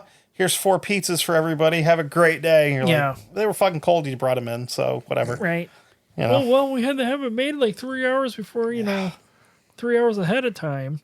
They had a catering company come in from Glens Falls, New York, where they're based out of. Mm-hmm. Like, oh, it's going to be great. We're going to cater everybody's lunch. And they brought it in, and we ate cold food because they had to drive it an hour and a half over. I'm like, that's why would you get fantastic. Somebody to cater from an hour and a half away? I don't know. We were their only dealership in Vermont. The rest of them are over there. So we were kind of like got left out in the cold with a lot of stuff. Literally. Yeah. See, it's like everybody, it's like, you joked in one of your episodes like there's absolutely nothing here, but from what you guys told us, it sounds like there's nothing there, and we have fucking everything. Yeah. We got nothing. Like we ain't got shit. We've got 30+ license plates you can go. You can choose from. Yeah, it's like 30, 60 plus like vanity license plates, choices, and you can have your own personalized license plate on top of that. We've got 20, and they all look the same. No. They just have different little things on the bottom. Different shades of green. Yeah. Yep. This was slightly darker green than that. Yeah, and it's like, oh, you want one with the Pastros logo on it? We got you. Here you go. Oh, you want the Colts instead? All right, here's that one for that vehicle. You want an autographed Bill Lambier one? Here you go. Have fun. Dennis Rodman. You say Dennis Rodman? Yeah. We got into a conversation on the way over about like basketball players now. Like these guys would all be dead if they played in the 80s. Yeah. It's like Larry Bird would make people cry. Yes. He was fantastic. And just everybody on the Pistons, they would have just beat the crap out of him. Pistons were pretty great back in the day. Yeah. I got asked. Violent. I've seen many of them, many of the older lineups in person. I got asked if I was going to French Lick. You going to French Lick? Yeah, No. you guys got like another 2-3 hours to get to French Lick from here. What's there? What's out there? That's where Larry Bird's from. Oh. Probably the only cool thing that's happened in that town, I would assume. Yeah, kind of like when I was looking at a bunch of circus stuff, like the world's largest circus wagon's actually being temporarily housed there. Oh, no shit. Basically, it's got 2 hemispheres from Barnum and Bailey Circus. How close to the museum are we? The circus museum. Off the top of my head without looking. The International Circus Hall of Fame is here in Indiana. Oh, shit. Yep. And there was also I don't know if it's still open. There was actually a professional clown college as well, too. Huh. Because Peru, Indiana actually was like where a lot of circuses actually where their winter headquarters were based out of. Okay. And that's also where Grissom Reserve Air Force Base is as well, too. So there was the remains of one circus winter headquarters right off of 31. Like, you wouldn't know what it was by just looking at it. You'd have to be like looking into that shit to know what it was. Oh, okay. Because their circus barns had a very distinct shape to them. Now that I've also said that, I think one of them's still right there on 31. Yeah? Too. I don't know if it is or not. It sure as hell looked like a circus barn. We passed it on the way today, and I looked at the shape of it. Did you point it out to me? No, because I was looking at it. Then I have no idea what you're talking about. Like, it was right after the prison. It was right after the prison. Oh. Yeah. But anyway. Oh, speaking of circus stuff, this would be up your alley because I think, if I remember correctly, they have a big circus museum there, but there's also a weird true crime thing that happened there. Where? Baraboo, Wisconsin. Oh, I did. The legs? The old Baraboo Inn. Oh, is haunted. You should look at Google Baraboo, Wisconsin legs and read into that case. That is fucked up. Okay, it's not what I was thinking of. I think that's what I'm thinking of is old First Nations like burial mound of some sort where they put a fucking road through it. It kind of ties into it. Oh, okay. Which is weird because it was so it's like you have like the burial mound where it runs up and it's like about just above the knees is on one side of the road and the rest of it is on the other side, like the feet and the ankles and stuff. But yeah, there was a true crime case that happened there with some pretty gruesome leg shit. Yeah. Yeah, doesn't it now because of the road? It almost looks like it's wearing socks now, basically. Yeah. Actually, have you guys ever heard of the show Dark Topic? Yes. Yeah. That was the first episode of that show I ever heard. It's called The Leg Thing. Yeah. Wasn't that how you found them? That was the first drop in this whole journey of coming to this day was an episode of Dark Topic was his episode of about the demented farmer of Bath. Oh, I forgot he did one. And then, because that's back when at work when we still have speakers and whatnot, and we were listening to it, and my coworker is like, sorry, Jack Luna, if you ever heard this, that he said that, can you put it on something else? This guy's voice is putting me to sleep. So I was like, all right, hold on. So I put in Bath Township, and you guys were the next one on the list. So I was like, cool, all right, well, we'll do that next. He is probably like top 3 of my favorites. Yeah. He's got a great voice. He's so monotone, though, all the time. Did you ever listen to Monstro that he did? No. Noodle has told me to, but listen to that I haven't. The only issue with Monstro is there's another dude on there that was involved with it for a while that earned a reputation for not being a great guy, I guess. Yeah. Wonderful. But he kind of stepped aside. He just basically worked as a producer. He has another very, very big show. But he basically just kind of stepped aside and just stayed as the producer of it. But Jack and this other guy wrote and narrated everything for basically the second half of the first season and all of the second. It is brutal to listen to. Yeah. There's some there was a couple episodes I had to turn off. Yeah. Because they were that bad. Wow. Yeah, they were. There's only been like one episode of a podcast that I've ever done that to, or I should say skip forward on. That was Pee Wee Gaskins done by Necronomicon. Yeah. When they started like reading his letter from word for word, and I was like, nope, I'm good. We are skipping past that because I don't want to hear the details of that fucking sick piece of shit's letter. Yeah, he was a monster. Yeah, he was something else.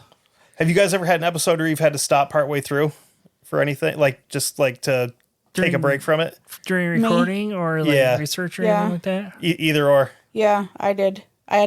We had to pause on Cherish Periwinkle. Yeah. Oh, yep. I listened. So, I watched the medical examiner's testimony on YouTube, and I sat and I listened to that entire thing, and I knew that I was going to have to relay it in a way that wasn't super graphic, but kind of gave you the gist. And I knew what I was going to have to, tell everybody, and we got to that point, and he's like, you need a few minutes? Yes, I do. I had a really hard time listening to you tell that.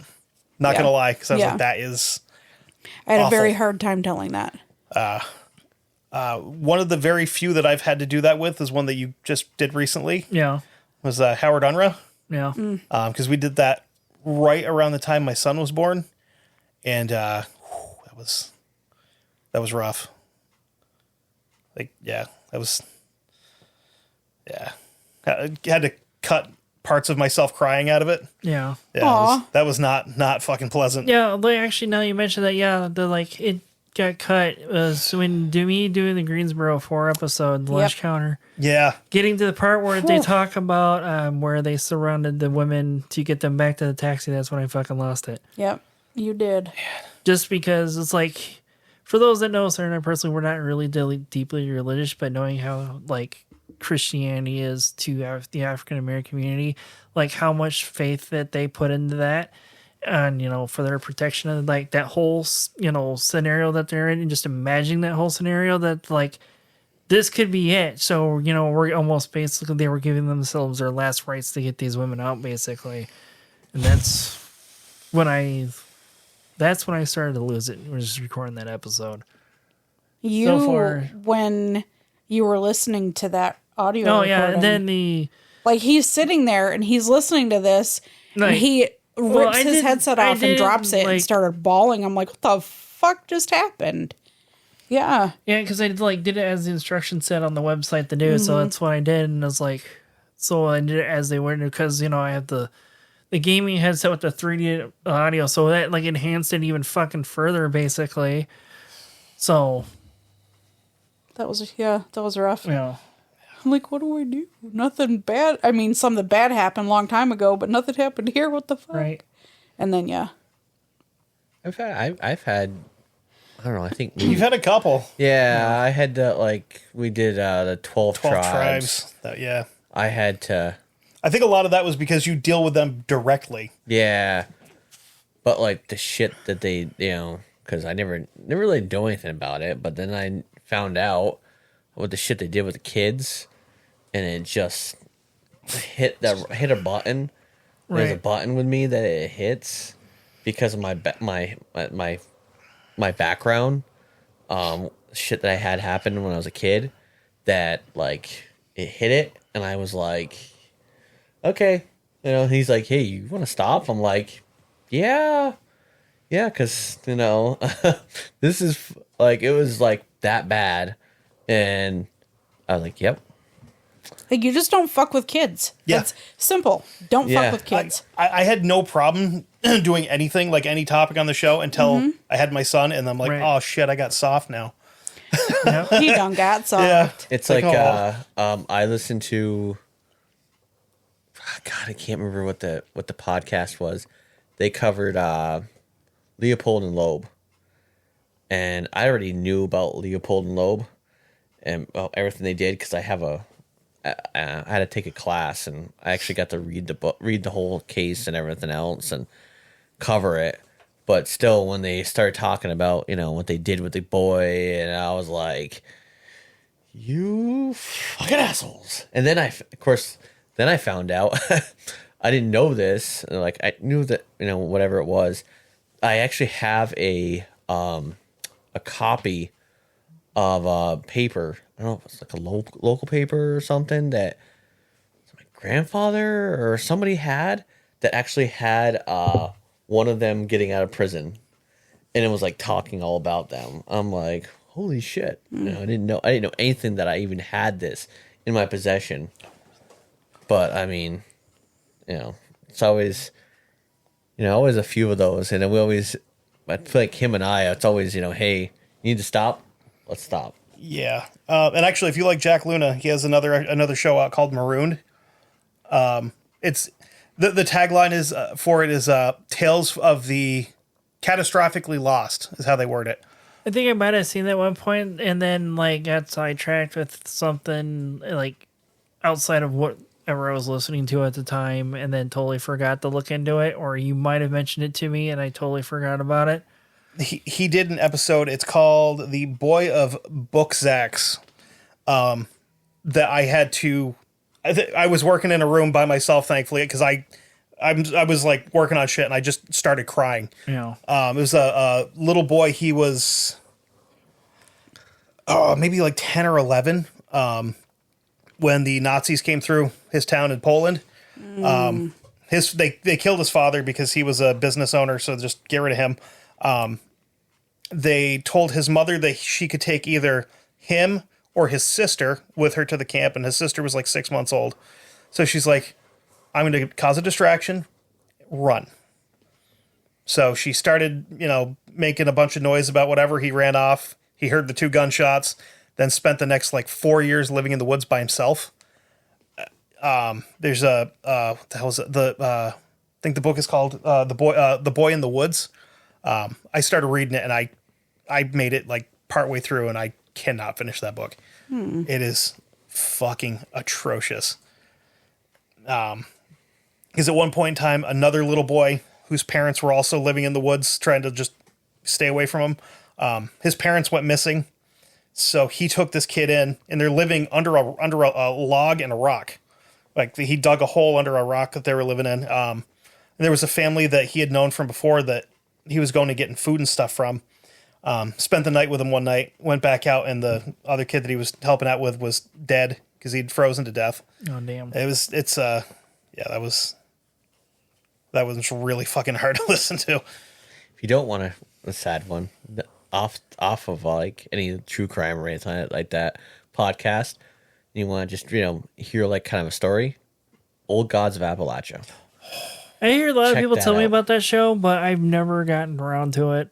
It's really freaking good. Because, I usually want to go with my guerrilla marketing tactics, as, Carlton has said before. The weird shit that I do on trying promoting the show, it's like, I always look through the comment sections of groups like, hey, I need to go, this type of podcast. Don't care. Here's a link to mine. Go listen to it. And even if you don't listen to it, I'm sure somebody else in here is going to click on it. Exactly.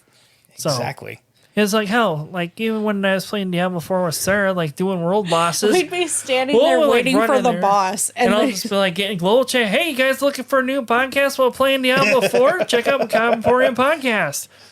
That's good work, though. That's smart. I don't know if it's worked or not, because I've been waiting and hoping that someday somebody will come in there. It's like, yeah, somebody on Diablo told me to come check you guys out. Like, that was me, bitch. Me. we had one guy join the Facebook page, and, like, we asked on there, like, how did you hear about us? I found your business card on a bulletin board. Now, it fucking worked. I got one.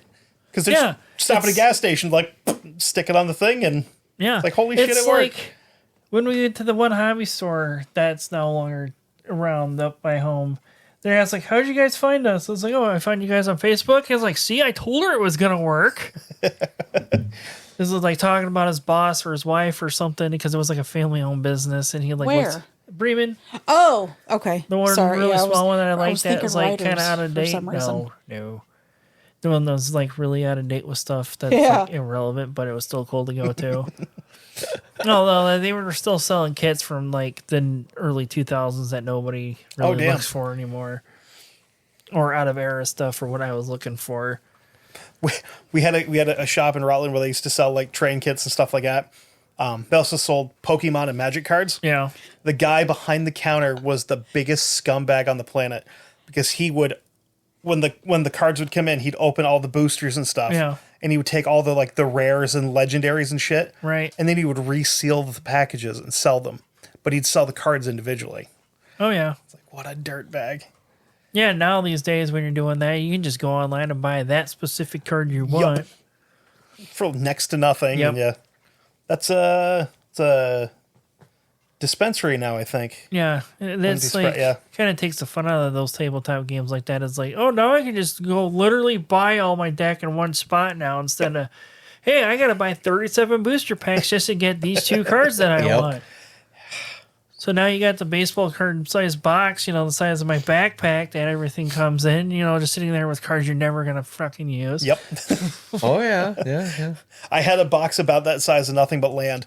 Yeah, it's like, oh, yeah, here's my like 900 red mana cards that I'll never actually need. You lost me. I don't know what the fuck you're talking about. It's Magic the Gathering stuff. Nerd stuff, as you'd say. What'd you say? Nothing. He's over here, one of us. Yeah, I used to play Magic like way back middle school, and then got out of it, and then I did for a very short time when my nephew, he started playing it. And I was like watching him play with his friends. I was like, I want to start playing again just to play with him. And then when he lived across the street from us, he started getting into tabletop Fallout Wasteland Warfare. Oh boy, that was fun. It's like, but it takes too long, really, because one, we didn't know what we were really doing, so it took 3 times longer than it really should have done. It's like, so what do we do again here? Let me get the manual. Let me look. So it's just like, get playtime 30 to 45 minutes. 3 hours later, from consulting the manual 17 times, each turn. We're looting. We have to go around and check every box we can. Yeah. This isn't Skyrim, Kevin. But at least you never. I'm assuming you never got into like the money suck that is Warhammer. No, because I started looking because. Like, I know with some of the Warhammer stuff, for like the units account, like the physical unit has to be there. Not like with Fallout, like with like they're like in their rule set with Modifius, if I remember correctly, like you had a predetermined agreement that like this one Brotherhood of Steel mini counts as X number. Yep. Kind of thing. But I know with like Warhammer, like, no, you want 17, you have to have 17 on there. I've seen some of the ridiculous videos of those Warhammer collections. Like, dude, you were literally got a house in plastic on your fucking table, dude. My cousin's husband down in Tennessee owns a tabletop game store where they do comics and stuff, but it's mostly like tabletop. And I think it was like a shoe department or something like that was across the way from him went out, and he's like, well, I'm just gonna buy it out. So he bought the other spot out. So he's got a 5,000 square foot room where they just set up tables and people go in and play Warhammer. There's like they get people from all across the country for the Tennessee Invitational or whatever he calls it. Yeah. And one of his armies alone, he's got to have 150 minis that he's hand painted that are just ready to roll. And he's got some that are like these like giant mechs that are like 9 inches tall. They like come up to my knee basically. Yeah, it's insane. There's a store. It's not too far from here, probably closer to Indy, but it's all tabletop games, and they have a section set up so that there's tables, but they have a wall that is just full of all these games that are opened that you can sit down and try before you buy them. Yep. It's like, dang. I like places like that. Thankfully, we don't live closer to here because this is where we'd be at all the time. This would be our fucking house. We'd just sleep at the rental. Yeah, but the great thing about that store was it was just how many different types of games that were going on. So many games. It's like you had 2 or 3 groups in the back playing D&D, and then you had a group of like buddies playing some tabletop Star Trek game, and then what was the just one? Like Gloomhaven? Yeah, and then there was a group of guys playing a tabletop game called Gloomhaven there. So just like there was just so many different games going on in this one store alone. It was insane. And then you always have that one dude that's like in between rounds of like playing Warhammer. They'll come over and be like, "What's this?" And then you suck somebody else into your game too. You know? Yeah. And which sucks because that store actually, I don't know if they still do, but like when I first got into that Wasteland Warfare, there was like a group of guys that would meet there on Sunday. I'm like, God damn, why are you guys gonna be 3 hours away? Because like all the other stores up here, like nobody ever fucking heard of it. It's like, oh, we got this fall game. No, that's not the one I'm looking for. I'm not looking for the one with the little hexagonal tiles bullshit. I'm looking for the miniature ones. Yeah. They got one of those? I'm like, yes, it's made by Modifius. Oh, I'll have to look into that. And then they never do. Yeah. Well, and then I went back to one store a couple months. They had some stuff and it was in the clearance bin. It was like, yeah, we bought it and hardly anybody came and bought it, so we're just trying to get rid of it. It's like, I'm like, fuck. If you post shit on Facebook, people are going to fucking know. Yeah. Yeah. Stop posting just using your Facebook for Magic the Gathering tournaments. What was the ones that make money? What was the... You getting angry? The one that we played with Ed was Flames of War. Yes. 15 millimeter World War II. Yeah. Oh, yeah. Holy crap, painting those things. And then you have these like... The rules for that were... I love history. I love World War II history. It's fantastic. But when you put these little tiny things that are like a half an inch tall on the table, and you have a guy stop and look at it and go, you can't field that because the button's are the wrong color on the uniform. No, fuck all that. I'm gonna fucking hit you. Yeah. Or it's the whole like, okay, well, you have a Königstiger. Well, that qualifies as this amount. So that means you can't have only X amount more. Yeah. So it was like a few more things. That was it. Like 2 or 3 more things on the table because this thing qualifies as like huge. Then there's the guys that you would play against that would go, well, we're doing this battle technically because you go out of the book and you pick whatever. And he's like, well, so we're doing this one. That tank wasn't fielded yet, so you can't use it, even though you have it with you. So they're just being super technical. Yeah. Oh yeah. Yeah. I was like what was it? I went up to the biggest city that we have, and we went to a gaming store there, and it was just like the super nerds. Ah, go Jesus! Oh my curds! Oh my god! Oh my god!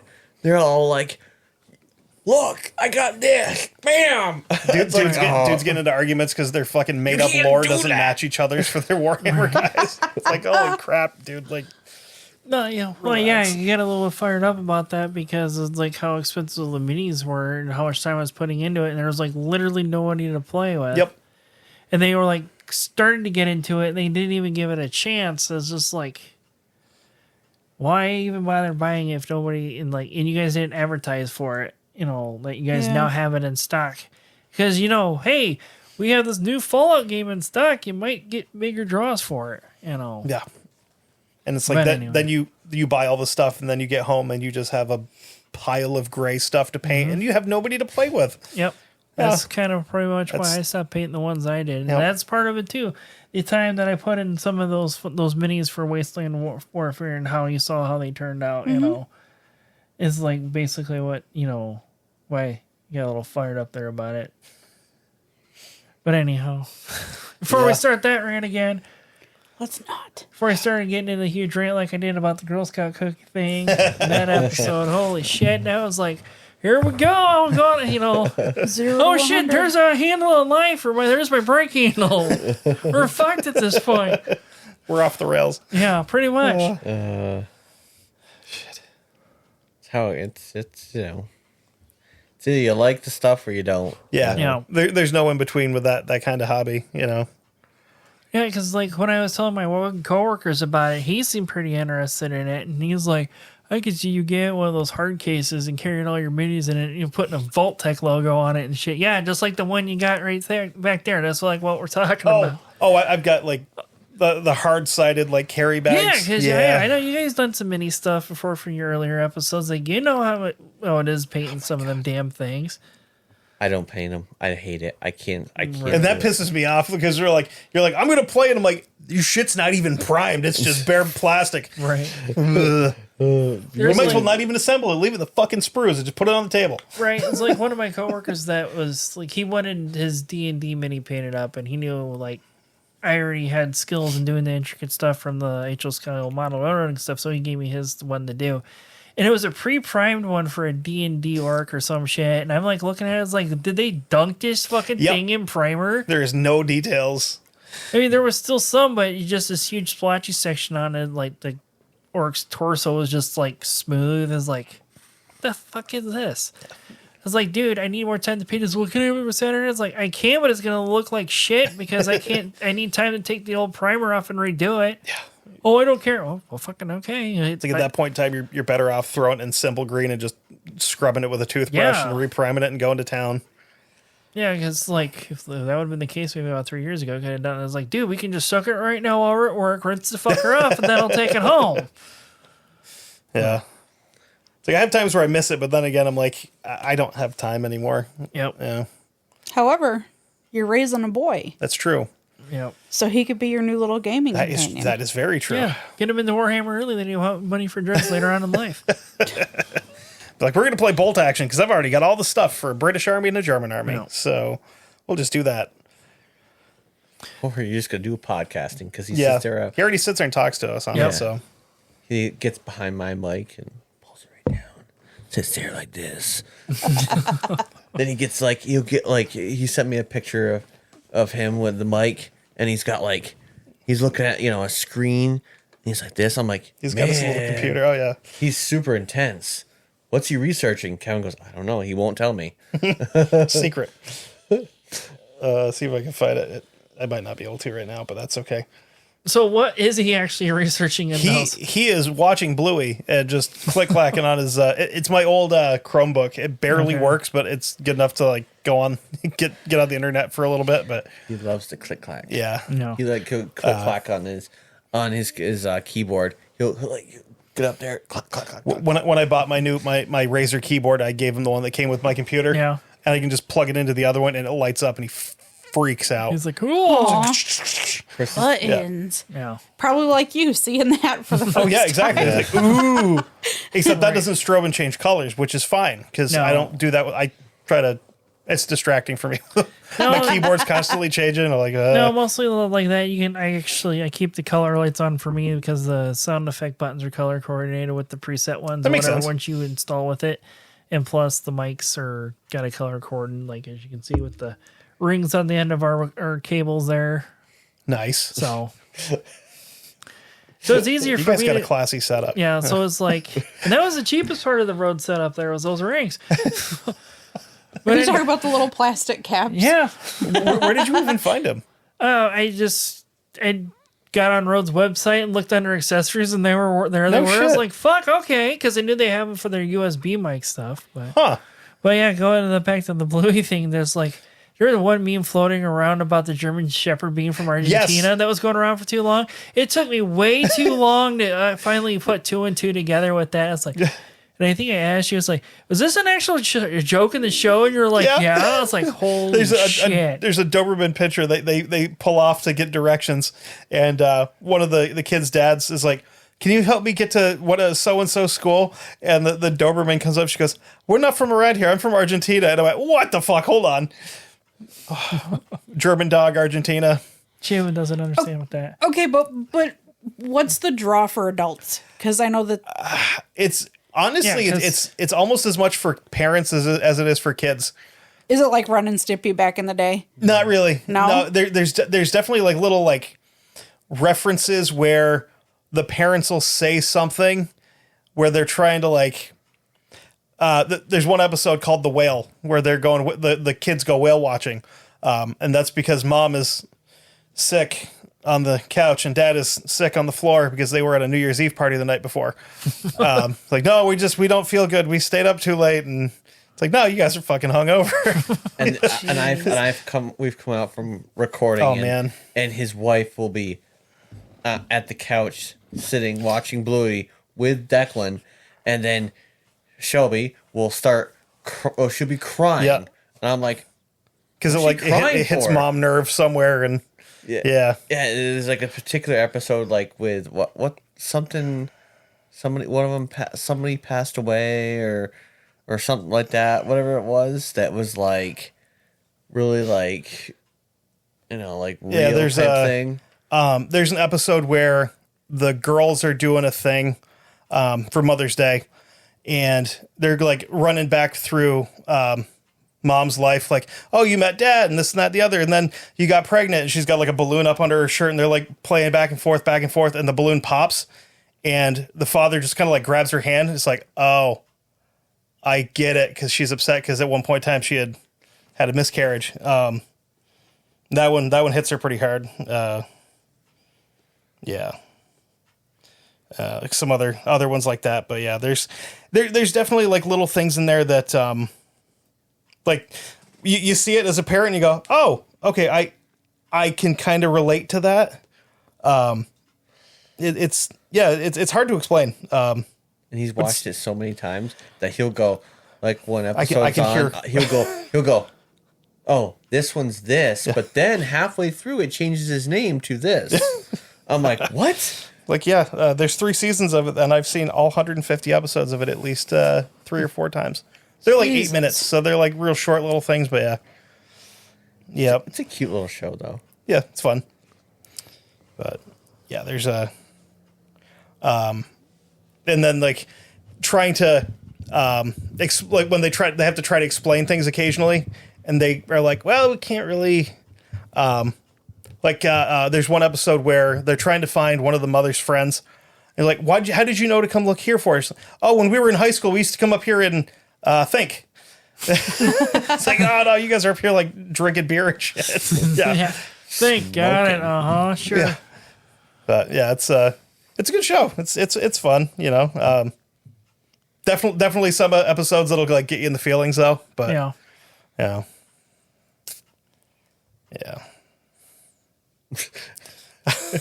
I can't think anymore. Right. So now let's say with tomorrow, we're meeting with Justin for a live podcast, and with also him doing the the live podcast with Brohio podcast. But the one thing we're all interested in is the paranormal investigation afterwards. Yeah. So what was the very first one you guys had done? If you can remember of a place that people may be able to look up, name just to see pictures of said place. Oh, like first like one we went to where it was like a professional ghost hunt kind of thing. That would be Wilson Castle in Proctor, Vermont. Which if you watch the show Ghost Hunters, pretty soon you'll be seeing an episode with this place in it. Really? Oh. Yes. Oh shit. And guess what? It's going to cost a lot more to go there now. Yeah, I bet. We've been there twice. So we went there once with Brian Cano. And he was like, anybody brings fucking cat balls. he was like so not for it. And then we went back for another one. And the first thing they did. was bring out light up fucking cat balls. Yeah. And I rolled my eyes so hard I almost hurt my neck. It was with I didn't even remember who they were. He was a demonologist or something like that. There was a guy that was a demonologist or whatever. I can't remember his name. And then they fucking held this guy over the railing while he was like, they're like trying to. They were trying to force a near-death experience, so they have this guy like they're leaning him over the second floor landing. They're holding on to him. They're like, "Do you feel like you're gonna die yet?" And he's like, "No," and then kind of like a little bit further, like, but then you fucking drop him. Like he didn't do anything. He was like, "I still don't." So they brought this other girl who was like, I think she may have possibly tried to commit suicide, I think. She was also super young. She was like 17, 18 years old. Yeah, and like they kind of knew, so they played on that. And I was just kind of like, yeah, so it's kind of shitty. Why are they trying to do this near-death experience for an investigation? Like trying to do some kind of invoking or something? Or? Never gave any explanation for it. No. Yeah, it was weird. The one with Brian was, if you've ever seen... is it Paranormal Caught on Tape? I think on Discovery. I love that show. He's on there. I don't know if he's like Puerto Rican or Dominican somewhere. That he's a Hispanic guy with a ponytail. Super fucking cool. Yeah. And we went up into the third floor in that one bedroom. No. Yes. Yeah. And there's like 20 of us in there in this bedroom that's maybe the size of this room. No, it's a little bigger. A little bit bigger. Maybe with the doors closed and all the windows closed, and it's like 110 degrees in there. Oh my God. And he's just asking questions, and we actually got responses. We all had to ask a question. He set up a recorder, and every single one of us had to ask a question. And it was either Kevin asked a question, and then I asked a question, or whatever it was. And then we continued on or whatever. Then he played it back, and it got to him asking like about peacocks or whatever. And then it goes, like I don't know, somebody said something, and it was like, and then it said Kevin, and they're like, he's like, someone's name here, Kevin, and both of us were like, you know. So then, so like the next time we went. It was another paranormal group, and they were like, you know, hey, we got all these toys and whatever else, and so then like they split us off to different groups, and turns, you know, we were actually like a wall dividing us, right? Okay, and the room we were in was used to be a ballroom. Yeah, and it's got a fucking transport casket. Yeah, like a wicker transport casket. Yeah. And so I have the app on my phone. It's called Necrophonic. The guy was using that, okay? And we were all asking questions. And Kevin's like, all right, I'm going to see if... Me being a smartass. How many Kevins are here right now in this building? It said 3. And he's like, we got done. He goes, I had 3. He goes, that's fucking bullshit. He goes, there's not 3. So then... he goes over, talks to one of the guys that's in the next group. He's like, how was it? He goes, well, I told him, I asked a question of how many Kevins are here, and it said 3. And there's only 2 of us, me and my buddy Kevin. He goes, I'm Kevin. I was like, God damn it. He's like, oh, shit. It's like, we experienced that at the Bell, too, when we went there, when we were in the embalming room, when Justin was sitting on the embalming table itself. So one of the people that was with us, I don't know if he's going to be there, but his friend Lorenzo, a.k.a. Hawaiian shirt guy. Hawaiian shirt guy. Because there's this Hispanic guy that was there at the Bell Mansion. He had a Hawaiian shirt on, so that's how we know him as, and I talked to him. That's what we called him all night. Because that's how we, that's how we labeled people that we didn't know, because it was Jerry identifying Tracy. Marker. Exactly. Yeah. It's Jerry Tracy. We know who they are. And then there was Justin. We know who he is. And then other people. And then, there was Lindsay and Jeff that worked at the Bell Mansion when he knew who they were, because he introduced us by first name. And then there was this one Hispanic guy walking around like he works there, but he doesn't. And he had a Hawaiian shirt on, so we just called him Hawaiian shirt guy for the night. And he's going to be there tomorrow, actually. Oh, is he? Yeah. I don't know if his other friend that was with us at Bell's going to be there. But anyway, Justin's got his headphones on with a spirit box. He's listening, in the embalming room. And he asked how many people's in this room. And he said, It gave the correct number for how many were in there. I don't remember how many of us were in the room at the time. Another part of a group walked in, and he asked again, how many more people just came in here? And it said the exact number of people that had just walked in. We did the Estes method there with Brian, and there was 2 of us. Right. Each of us, had our headphones on and everything else, and everybody asked questions. And like, I picked my head up because I was like, holy shit, it's fucking loud in here. Right. It's like super loud. And I was looking towards Kevin and his wife. Like that, I'm like, man. And I was like, I kind of was like, wow, they're so loud over there. Mm-hmm. So then after we were all done, I'm like, did you guys get like really, really loud? Because I asked his wife, I'm like, did you guys get really loud? She's like, no. We were all like talking like, super soft. Yeah. So that, make sure that you guys couldn't hear us. I'm like, well, it sounded like really loud, like, like rambunctious talking.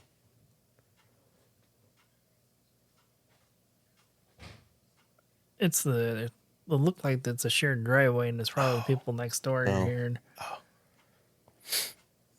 Okay. Wait, I haven't done full Estes method. I mean, I've done like with just the headphones, but I haven't done the full Estes method with actually having the blindfold on too or whatnot. I don't know if I go that far with it.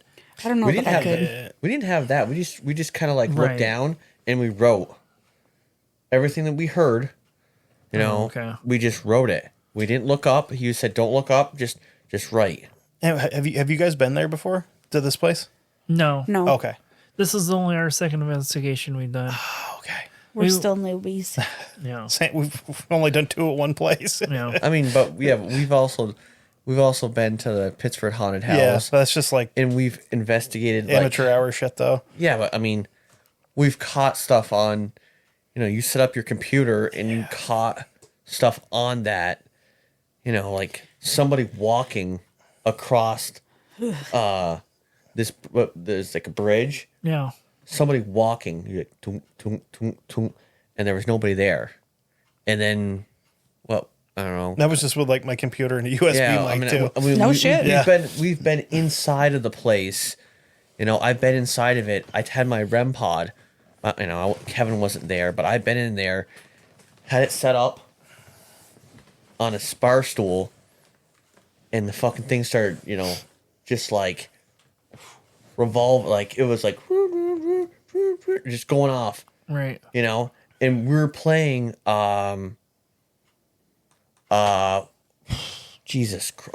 big band music.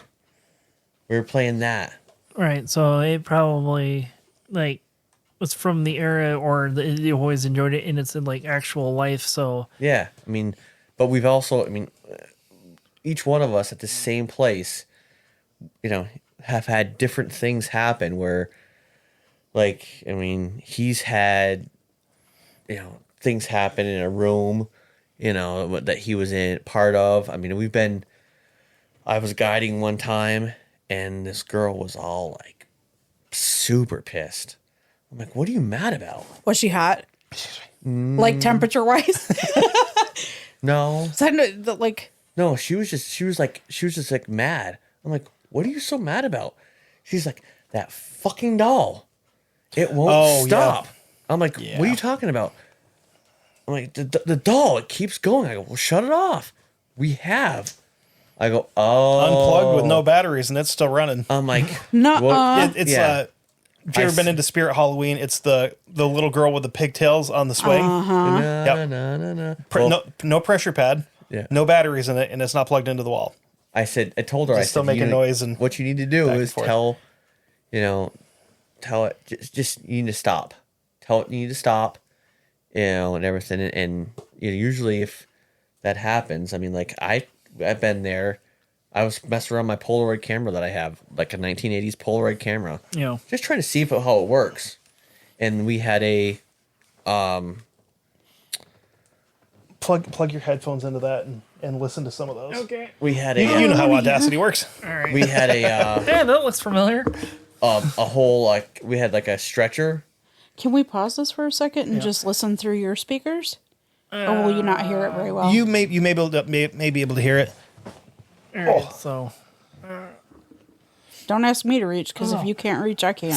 but you're saying the doll, she's pissed off because the doll won't work, Yeah. but Yeah, it wouldn't there's stop. just- all that running. stopped working would stop Yeah. running. There's but- just so many things with this one place. Like I said, I had a Polaroid camera, took a picture. Turns out, like there has a mannequin on the thing, and if you're taking a picture, I took several. Didn't really pay attention. Let them develop. Then I went back to one. I had a Right. picture of it, and it was like, holy shit! There's a figure there on the freaking bed. It is not the mannequin. So there. Yeah, I mean. So, are you still able to find like instant? You said this is like an old style instant Polaroid, right? Yeah. Are you still able to find film that's still within like Yeah. the time frame of the chemicals to still be good for those? Yeah. Huh. They're fucking expensive. Well, I'm sure they are, but I was just curious. I'm not trying to discredit your photos or anything, but it's like those chemicals No. do lose their potency over time for that instant No, Polaroid. this is brand new, like film. Huh. This is like And- bought from Walmart. What was weird is he had 3 pictures that he took in like pretty quick succession. This one's normal. This one's normal. The one in the middle has got a weird ass blur in it. Right. So it's like I don't understand. I mean, I try to disprove as much of the stuff as I can. Yeah. But some of it is You can't. hard. It's hard to Right, disprove especially it. if you have 3 consecutive photos like that. One in the middle is the one that has the possible evidence. Yeah. I've had people that I've been with that were bringing groups through where we had a little girl pop up in front of me that I thought was lost from another group, and she just Right. into the wall and gone. What? Yeah, she was probably 9 or 10 years old, just little girl. This year, he had this happen where he thought it was a kid from another group. 'Cause he goes, hold on. I came around the corner and I went, I saw her and was like, "Hey, hold up!" And I like, "Are you like? Did you get turned around from your group?" Shook a head and through the fucking wall. Huh. Like, there's definitely places where you can intentionally go through walls to like shortcuts and stuff. That wasn't one of them. It's just a solid ass wall. What Yeah. the fuck? Yeah. There's was also the year I a, put somebody through a wall, but that's a different story. So the background on the place is it was started off as a preventorium. A what? A preventorium for tuberculosis. So kids that were a possibility of them having tuberculosis because it's very prejudiced, but because of their family, they're poor or whatever their Okay. background, they would bring them there to hopefully prevent them from getting TB. Right. Well, TB be so rampant that it turned into a place for kids with TB. So they had the open air and everything. Right. Kind of like Waverly Hills, has. Right. With the open balcony where they just wheel the beds out onto it. Yeah. Yeah. Yeah. Yep. And then it turned from that to a place for kids with like polio and Disabilities and stuff like that. different things. They had like 2 different places. They had an outbuilding and then they had the main building, and the everything behind it says that there's this little girl that was kind of like giving up, and the place adopted her. Her name was Annie, and she died there. So everybody's, there's a thought that she is still there, and that's probably that's what everybody's seeing is her. Right. And then there's another thought that there's a nurse, but I don't. The nurse was at the police academy. Yeah, 'Cause but she was on the 3rd or 4th floor. Went to the elevator opened and she was pushing her cart and went in, and there's no elevator, and she fucking fell down through the shaft and died. there's also the other one I heard where she actually killed herself because she was pregnant, Oh, I didn't hear anything about that. kind of like Waverly Hills. I do know that one of the guys that was up there, not training, but he was a trainer, had sprained his ankle or something out on a run. Came in and was talking to somebody about needing Advil because his ankle was bothering him, and he turned around in his room and there was 2 Advil and a little paper cup with a thing of water next to it. Plenty of police officers, the troopers in training, have had these experiences, and they'll tell you about them. Like, all right, so we're gonna pause there for a minute so we can actually hear this. Yeah. And we'll talk about some bells. So now we talked about your guys's, I guess, say your haunting grounds or whatever, as some, people's like, oh, these are my old haunting grounds or whatever, as the Bell Mansion's technically ours because it's the one and only investigation we've done so far until, tomorrow as we're recording this. Yep. But you guys would really love going. You guys would love going and seeing that place. Yeah. Like the architecture itself is amazing to see, and then like the amount of activity that goes there. Like I've already mentioned what happened with Justin's one session with the spirit box, and then fortunately Sarah wasn't able to join us on the 3rd floor because she doesn't do heat very well. I'm in it all day at work, so it's like no big deal. And even you came down sweating. Yeah. Oh shit. And it was one of those moments I said, it's fucking hot up there. So when I'm saying that, she knows it's fucking hot. Yeah. So I would have, because my asthma's super bad, I would have had a hard time breathing to begin with. So, But we're upstairs in what's known as the servants' quarters. But well, wait. Before we even get to that, when we were just there before the podcast thing happened, they let us walk around and kind of look throughout the building. Yep. And we had walked up into a room. It's broad daylight outside.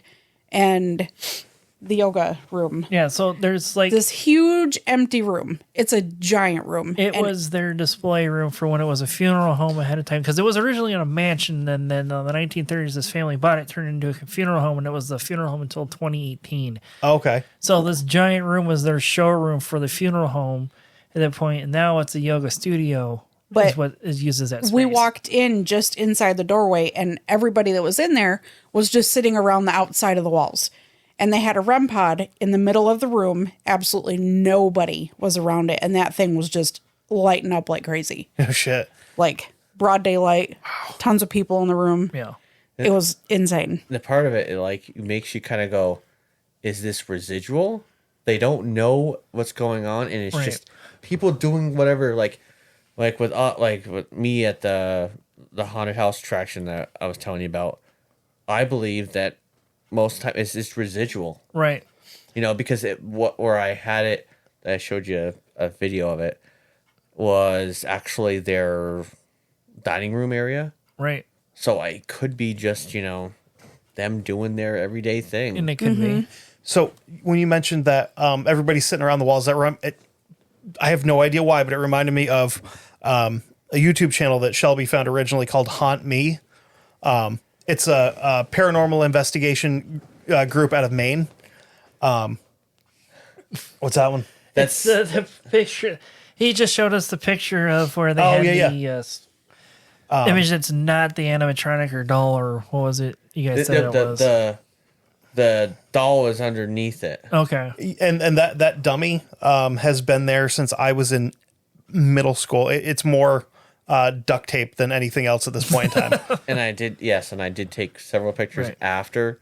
And I didn't know this was there. So, what do you guys see? Yeah, I mean, like I don't some shit I don't want to. Some of my stuff from doing commercial photography from in high school that does not look like a chemical anomaly to me, like a bad chemical spot that it didn't develop. Because I mean, like. It is an instant Polaroid picture, and like doing 35 millimeter film like we did, it's like if your film is not loaded into the container that we had to use to develop it correctly, it'll stick together, and then it'll leave a weird spot in it. And that doesn't look like anything of the sort. Oh shit! Yeah. I mean, I've seen because I growing up in the 80s, I used them a lot. So I mean, right, and they developed a whole fuck ton better back then than they do now. But still, I almost want to go get some before, the thing so I can be like, choo, choo, take some pictures. There's got to be somewhere around here you could find it, I would imagine. But it's just so super expensive. Anyway, sorry. Yeah. Back to you Well, guys. I'm sure there's probably some cameras stored down around the area. I don't know how far if you're willing to drive into Indianapolis. I'm sure not you'll that find it far, in Indy. Yeah. Because if you can't find it in Indy, it don't exist. Yeah. Basically. So she found this YouTube channel called Haunt Me. They're a bunch of like amateur ghost hunters out of Maine, and they do nothing but places in Maine. And they had this one place. It was like an old rec center where a kid had died in the pool, and there was some suspicion as to if it was an accident or if the groundskeeper had something to do with it. So it was an indoor pool. So obviously it's been drained and everything. So they set REM pods, they had like 5 or 6 they set around the pool, and then they sat down in the pool itself. And they have the one person sitting up with the camera watching him, and you can see him just lighting up in like a concentric circle. Like somebody's running laps around the pool. No way. And then as that's happening, like you can kind of hear like footsteps off in one of the other rooms. Then you hear kids laughing over in another room.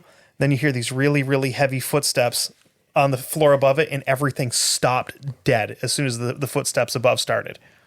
Huh. So they're like, so there's one girl on there that's, she's a psychic. I'm going to put that in air quotes because I don't know if she actually is or if she's just, she's like, oh, that's so-and-so. He was he's a dark spirit here, blah, blah, blah. Right. And I'm like, some of her other shit that she does in that show, I'm like, okay. Right, it's like but when a lot she of does their that, I was like, shows. maybe Yeah, she's onto something with this one. Like a lot of those shows, it's like, how much is it like being played up for dramatics on television? How much is it, actual evidence? Because, like you guys done more than we had. Like this is only is our second one we're doing. I'm trying to talk into the future and the present at the same time right now. Because usually when we're recording, it's us talking into the future. Yeah. God damn, that now makes sense to me when that whole phrase from Scatcast. But anyway, that's before I get off on that. But where the fuck was I talking about before that? Oh, about the evidence. It's like, how much is it real and how much is it dramatics being played up? Because, Yeah. in our shared fandom of another podcast, one of the listener stories came in written about it's like a certain episode of, Dildo Baggins, as you've called him, his show, or Zach Binglebites, as he's known on another one that we've listened to. I'm pretty sure it was his show that they mentioned, and it's like, yeah, if at this name the episode season and episode number at this exact time, it's like, yeah, that was me doing that, but I was told to by the producer. Fuck. Yeah. Damn. Now, I think they said it was there that, Bagel Bites' show or not. I don't remember off the top of my head. It was one of those type shows, basically. It's kind of like with like Bear Grylls. Like, he's doing all this survival stuff, then come to find out he's going back to his hotel after they get done shooting every night. Right. Like, you suck. Yeah, it's like one video that came out. It's all like he's supposed to be out in the middle of nowhere, and then somebody just pans up like, oh, there's a highway about like 350 feet that way. Huh. So Damn. what? So you guys are in this room, and the REM pod's going off. Like, did it just stay going off? Yeah, Pretty much. everybody- like so. We're just kind of wandering around looking at this because we had just got there, and we're just like looking around and didn't realize they were doing tour groups at the time. So and we just kind of stumbled in that room as they were doing a tour group. and we're like, oh fuck, and then we just kind of backed away. So because we didn't interrupt, we didn't know what was going on in there. But then we like kind of head to that third floor, and when you get to the third floor, there's like stairs that go to the left, and go to the right, and off the right's the servants' quarter room. And then there's a couple other rooms off to the left, which we didn't really go too far because there was one small room, probably no bigger than the room we're sitting in with like 15 people in it. Oh, wow. And this is early September Yeah. in a Indiana limestone built mansion. Very humid outside. Shoof. Yeah. So the one with Wilson Castle where we've been, talking to one of the guys there, every time he goes into the basement, he gets like super weirded out, has like weird shit happen. But when you go and do the tours, they don't let you go into the basement because it's unsafe. Right. So I'm curious about why they do that. But Right. you brought up cat balls earlier. So the reason with that place that I was like, it's bullshit, is because it's super old. And it was actually a castle that was disassembled in, was it England or Wilson Castle was? No. You sure? Yeah. He Or built I'm sorry, it was a replica built of one. He built it. But it's so old, and it's as you're walking, you can feel where the floor will like slant. So these guys will throw the glow, like the light up cat balls down, and if you're here, do whatever and make this move, and you can move your feet just a little bit, just enough to get a breeze, and they'll roll all over the place. Right. And people freaked out, like, "Oh my god, they're all over the place!" Like, no, you can see dust moving around his feet, like he's, I mean, that one guy that we had though, he was like, he just kind of like sat back and let us do our thing. Yeah, he was okay. He was like, I don't think he really wanted to be there. I got the toys, whatever. I'm providing it. Right. You guys go ahead. Yep. Do your thing. I want to see what you guys can do. Right. And see what you produce. And I mean, his wife Shelby was like, and it was, there was responses. She got a response to every question that she asked in the ballroom, asking about like the color of people's shirts, how many people were there, is it day or night. Other people could ask the same question and not get a response. Every time she asked a question, she got a response. Huh. Did you guys do like any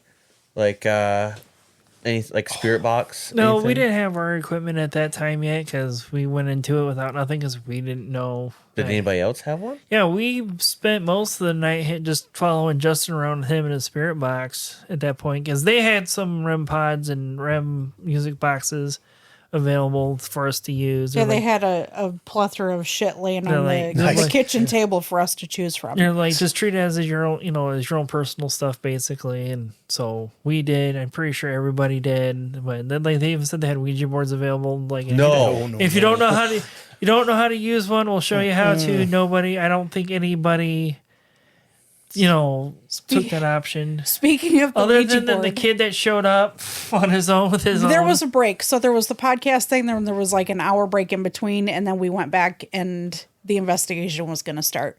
So we went and grabbed something small to eat. And we're sitting right in front of the bell in his truck waiting for it to be time to go back in.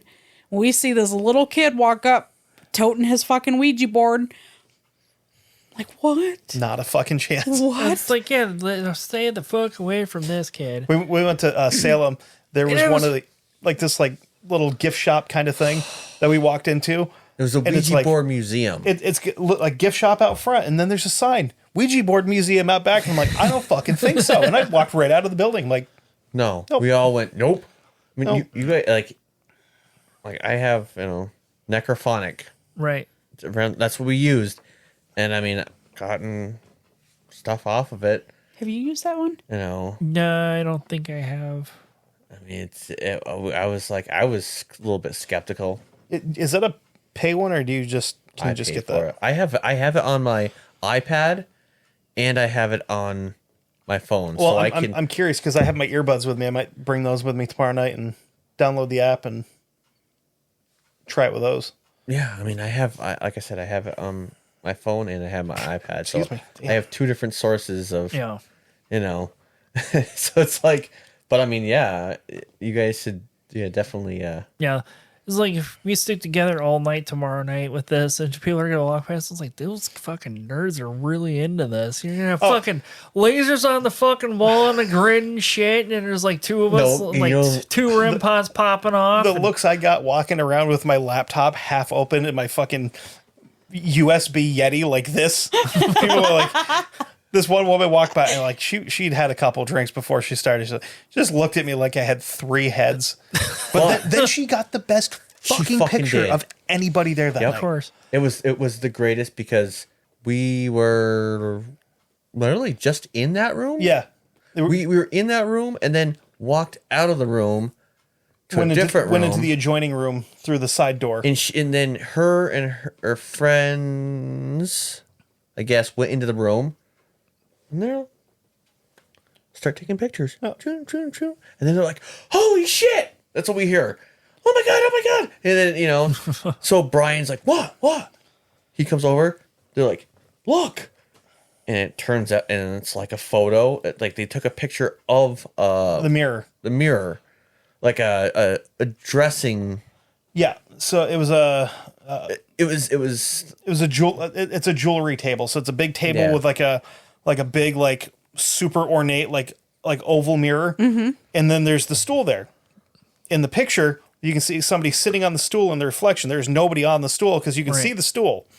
And that it's so there's a woman sitting down, and then there's a man standing behind her with his hand on her shoulder. Opposite. I'm sorry. And the woman had this very, very specific ring on. Big fucking diamond. And Brian's looking at it and he goes, there's like 6 or 7 of us in there. He goes, find this fucking picture. Okay. So we go running around, going to the next room. I see it. Right on the wall. This woman's standing there with her hand, giant ass ring. I went over and I literally grabbed him. Come on.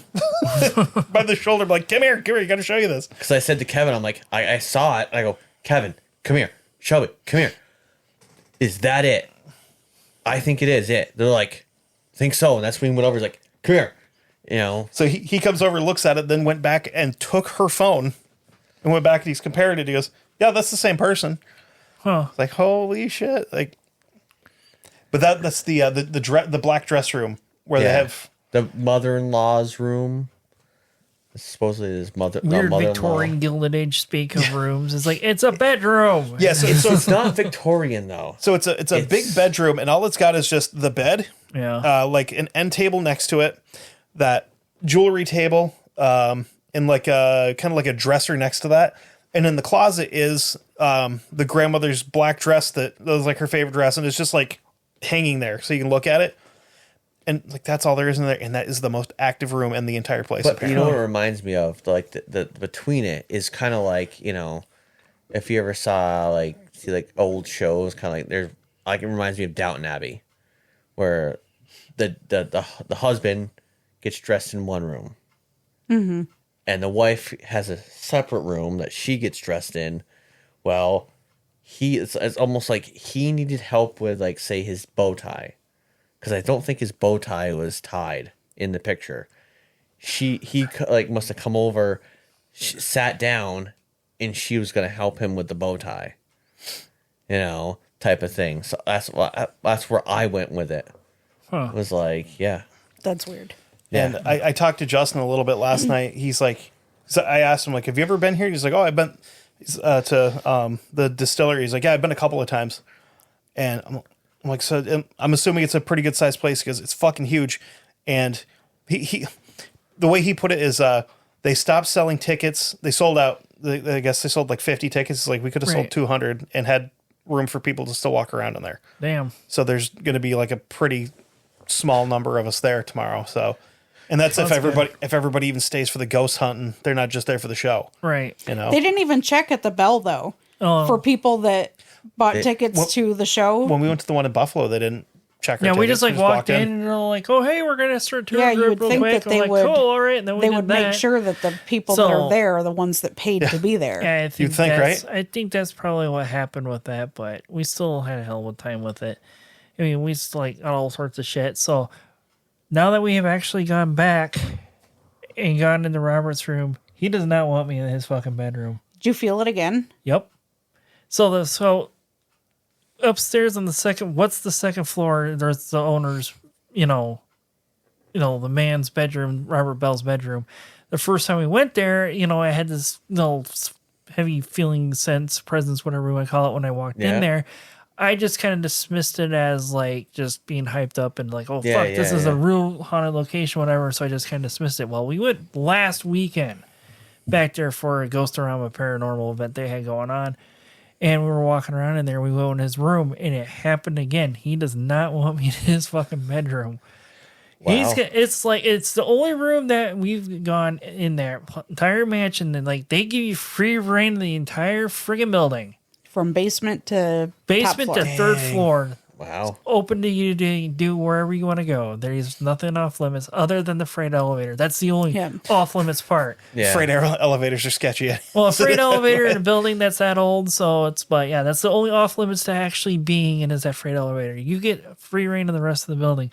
But Yeah. Anytime, the 2 times I've been in that bedroom, it's always been a heavy feeling of need to get the fuck out of my room. Next time you go, if there's any other guys that are there, have them go in after you and don't say anything until after they walk out and ask if they had the same thing. Yeah, I mean, because that's like how Kevin and I do it. It's, if we hear something or whatever, it's like I won't say anything.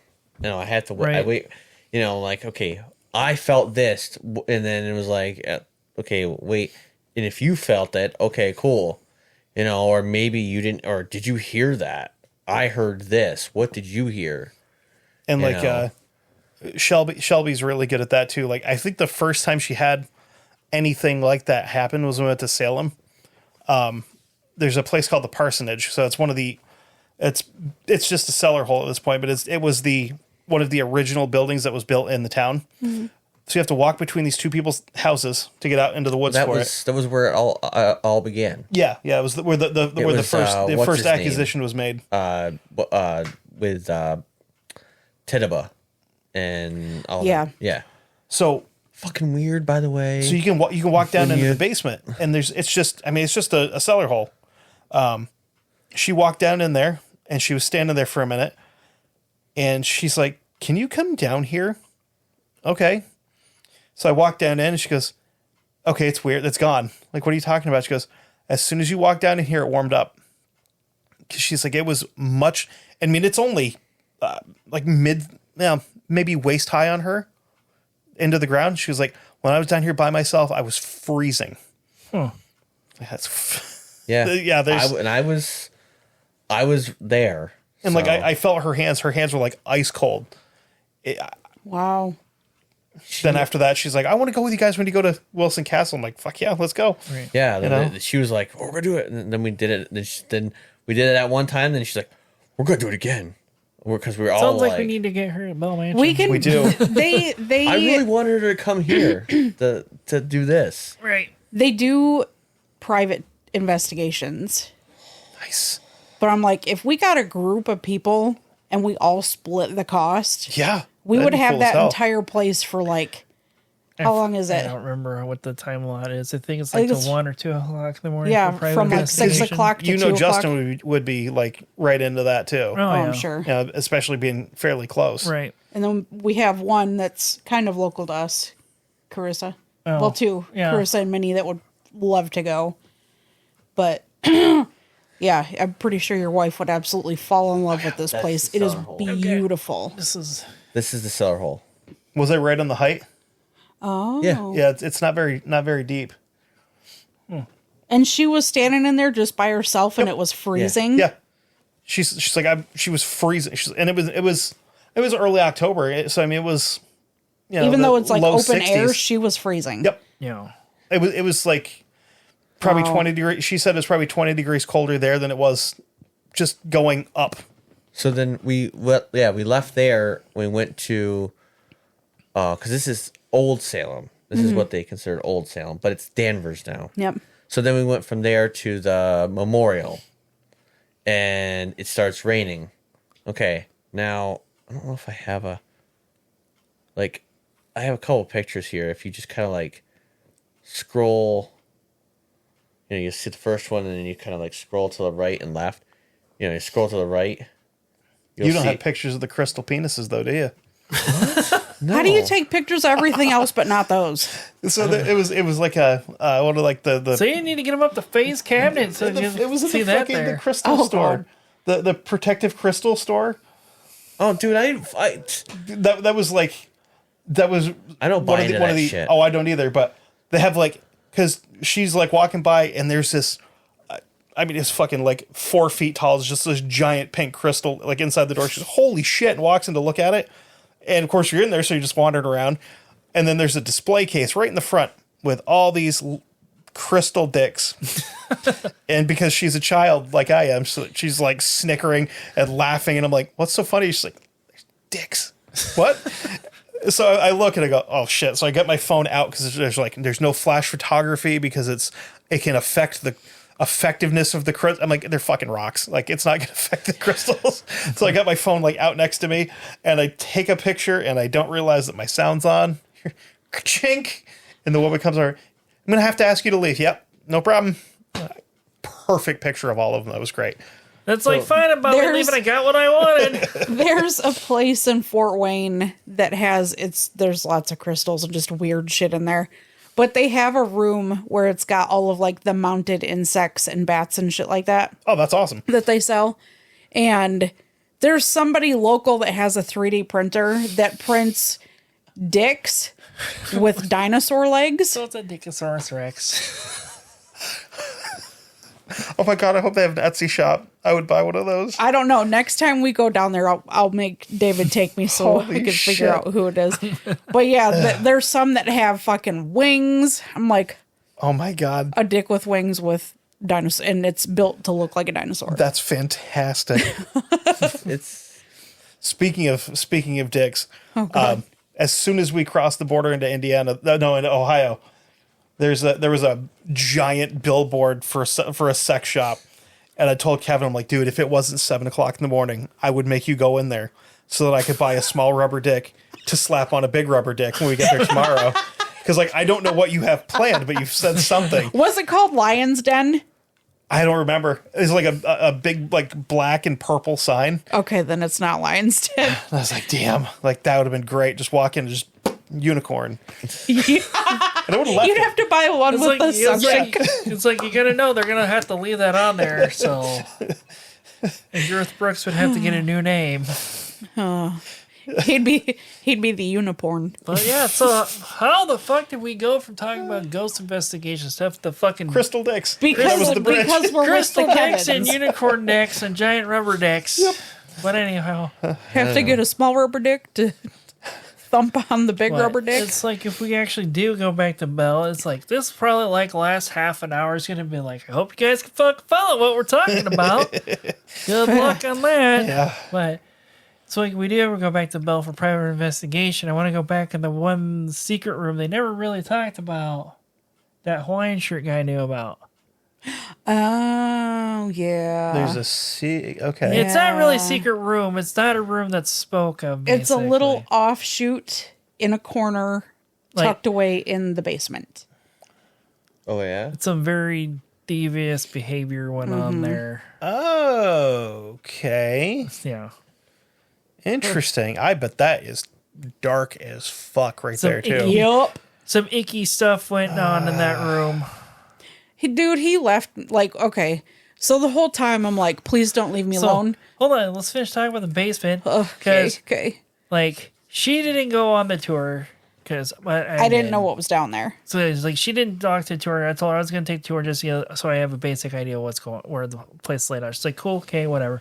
So go on the tour of the basement, whatnot. I see stuff down there. It's like, okay, I am not fucking telling her what's down here because if I do, she's not fucking coming down here. Nope. So, and then after, they do the podcast part, then we get like, they're like, all right, it's time for lights out. And it's just fucking ominous for her because they're like flipping the switches and the lights are just. My butthole went like this real quick. And she's just like, oh, fuck. I'm like, yeah, there's no backing out now. Nope, sure wasn't. And then the first place they send us is the fucking basement. And I hate basements to begin with. So, yeah, it's like going to the basement. We're like towards the back of the group a little bit ish, or about in the middle. I don't remember. And everyone's using their flashlights on their phone to get around. And then it's like somebody's flashlight catches the glimpse of 4 small boxes on a shelf on a wall. Child caskets. And then the one laying in the floor. Yeah. Oh, yeah. So there was actually 5. Yeah. So I was like, as when I saw those down there, I was like, yeah, she knows they're down here. She's not fucking coming down here. Fuck, and then we wound up standing there for like a half an hour. Were they wicker?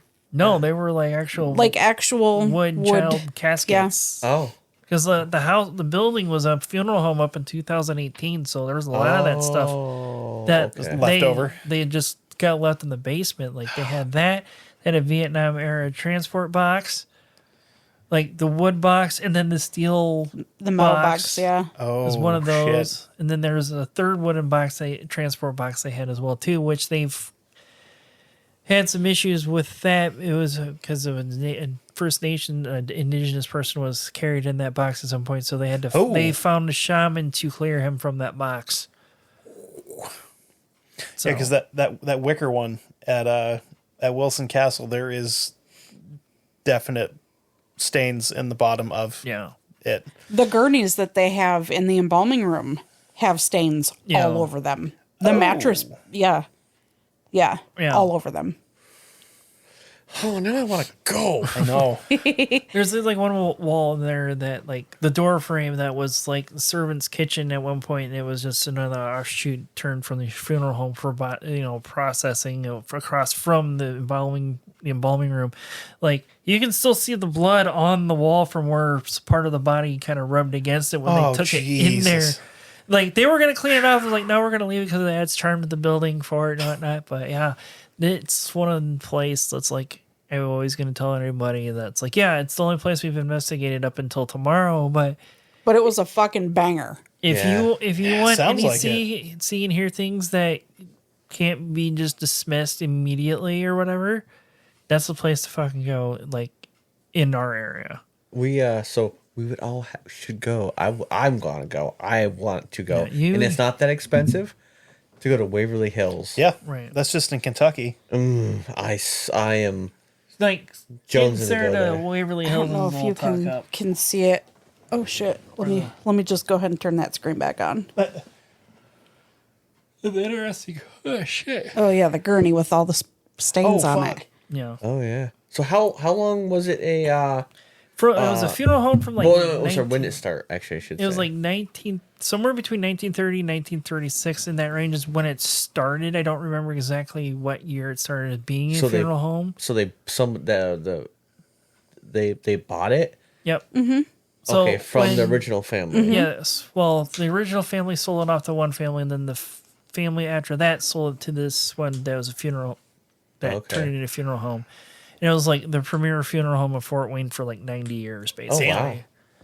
No, did people have like before? Was there an account of like before it was a funeral home of like things happening, or was it not Probably until not. Robert Bell. They said he died in that home. That's right. Mm-hmm. And then his wife sold it because she didn't want the upkeep of a mansion, a building of that size, basically. But yeah, his room, he does not want me in there. So if we ever do back in private investigation, I'm pulling a Justin, plotting myself in that room. By yourself? I don't know about being by myself, but I'm gonna, Do it. draw his That ass out. That place gotta. is crazy. Well, You got to do it by yourself. You gotta go in there by yourself and just Yeah. sit there. Because I mean, you're gonna it's either Right. gonna yeah, I probably have a better chance because it's like they've even told us on our tour that I went on, and she was even overheard at one point. Just like they say, we make sure that there is nothing here that can actually hurt anybody. It's like if there's things too negative here, we bring in the correct people to take care of it. So they don't want to disturb who's still there, but they don't want the bad ones that are still there. It's like even when we were there, like they have been making some changes to the building. I don't know if it's because of what it was. This was a conversation on the third floor. You weren't around. Mm-hmm. I overheard it because Hawaiian shirt guy was talking to her, the Lindsay that works there, about it. And then like where the stairs split, at one point I saw her standing at the end of the stairs, just holding on to something, like moving it in her hand, just staring into the darkness of the fucking servants' quarter. Like, not sure what she was up to. I was like, kind of curious what's going on, but I'm not going to go fuck Like up what she's doing. What, like a holy water shaker kind of thing? No, maybe, or? no, it was something that she was holding just in her hand, not like a holy water shaker. She wasn't doing any okay. like exorcism things or like that. That.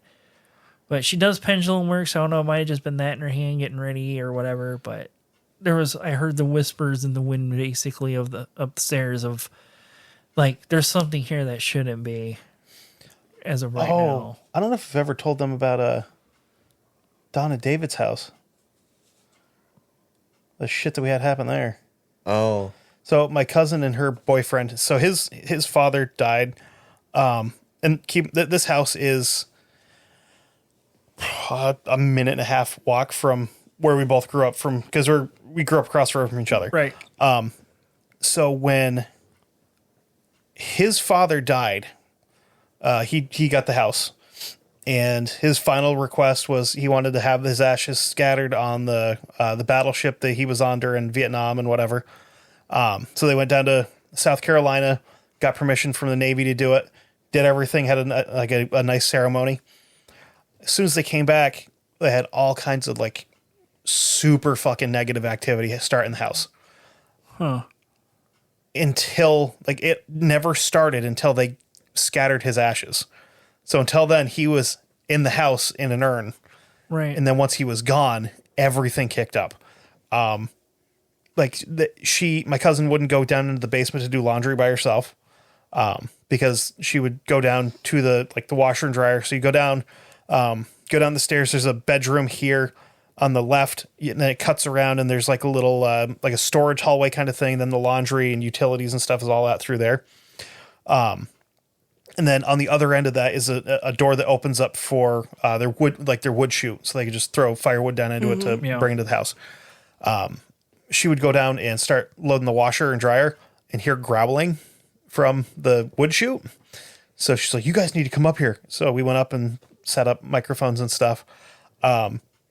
And as soon as I got to the bottom of the stairs, it's weird. I got like tingling in my scalp. Yeah. And like almost like an instant migraine. Go out, set the fucking microphone up on top of the washer and dryer, go back upstairs. I got to the top of the stairs, everything stopped. Like headache's gone, whatever. Yeah, that's like how it was with me at Bell. Like not the headaches and everything, but just that heaviness. It was only the one room that was there, considering how much death came through that building. You know, like even though when we were there, even in the basement, like our group started off as how many people do you think? It was like 10, 15 people? Mm-hmm. All 15 of us heard a growl at one point. And it was caught on audio. Yeah. No shit. Yeah. Because I'm standing next to the window where everybody would come through, you know, all the dead was coming through.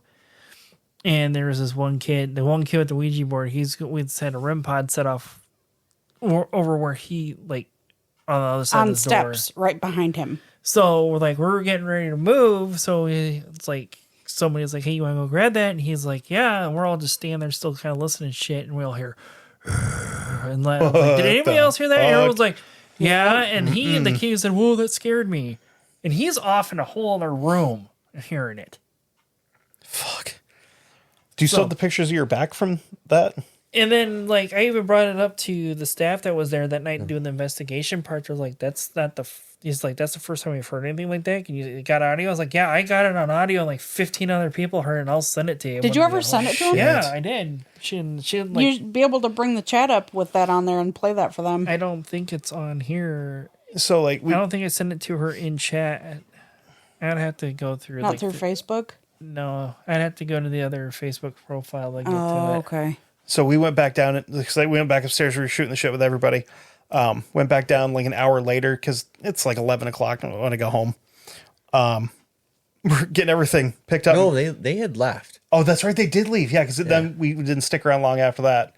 Go back down to get stuff. And Kevin goes, "Is there something on my fucking back?" Like, what are you talking about? Lifts up his shirt. And he has 2 fingerprints in the middle of his back. I was like, we were down here for like fucking 10 seconds, like long enough to literally close my computer, grab the microphone, and I that was the only time I've ever said, "Get the fuck out of here! Get the fuck out of here! Get the fuck out of here!" Yeah. I'm pushing him. He's like, "Dude," I'm like, "Get the fuck out of here!" Like I pushed him up the stairs. Yeah, it was, to get out. Right. That's the thing I'm concerned. Did you feel the Yeah. pressure on your back? Ugh. Yeah, I was like, I mean, it takes a little. I mean, that was my first experience with it, and I haven't. And then now I've kind of gotten a little bit better with it. Like I've been in a haunted house, and right. I've got a headache. I literally have got a migraine. Like I was starting a migraine, right? Like I'm like, "You gotta stop." I'm like told whatever. I'm like, stop it now. Whatever you're doing, stop it. And it just like went away because it was like I know what a migraine feels like. I get them all the time, and it was like here, and it was coming up, and the guys I was like, they were like, "Kevin, what's wrong with you? Kevin, what's wrong?" I'm going like this, and I'm like, "Oh," I'm like, "What's wrong?" I'm like, I feel like I'm getting a migraine. And they're like, what do you mean? And I'm like, I was just fine. And then now, then I clicked in my head. I'm like, I know what's going on. Like, you got to stop. Just knock it off. It's like even there at the belt, like felt like your arm was getting squeezed. Mm-hmm. Yeah, she had that. It wasn't like it was getting squeezed, but it was like a really dull ache. Like right through here. And I didn't say anything because I kind of just chalked it up to like being anxious and panicky in there. Yeah. And then we're all sitting outside on the front, like stoop, whatever. And these two older women come out and they were like, talking to the lady that was running the thing at the time. Like, have you ever had anybody come and tell you that like they're having pain in their arm? And they explained what they were feeling, and it was exactly what I had felt while being in the basement. And the lady running it, what was her name? Lindsay. Yeah, she was like, yeah, we hear that all the time from women. Mm-mm. Yeah, and then it's like one of the girls that was in our group when like more third floor annex, you missed it. It's like, I really wish you could have gone up there, but you wouldn't have lasted. Mm.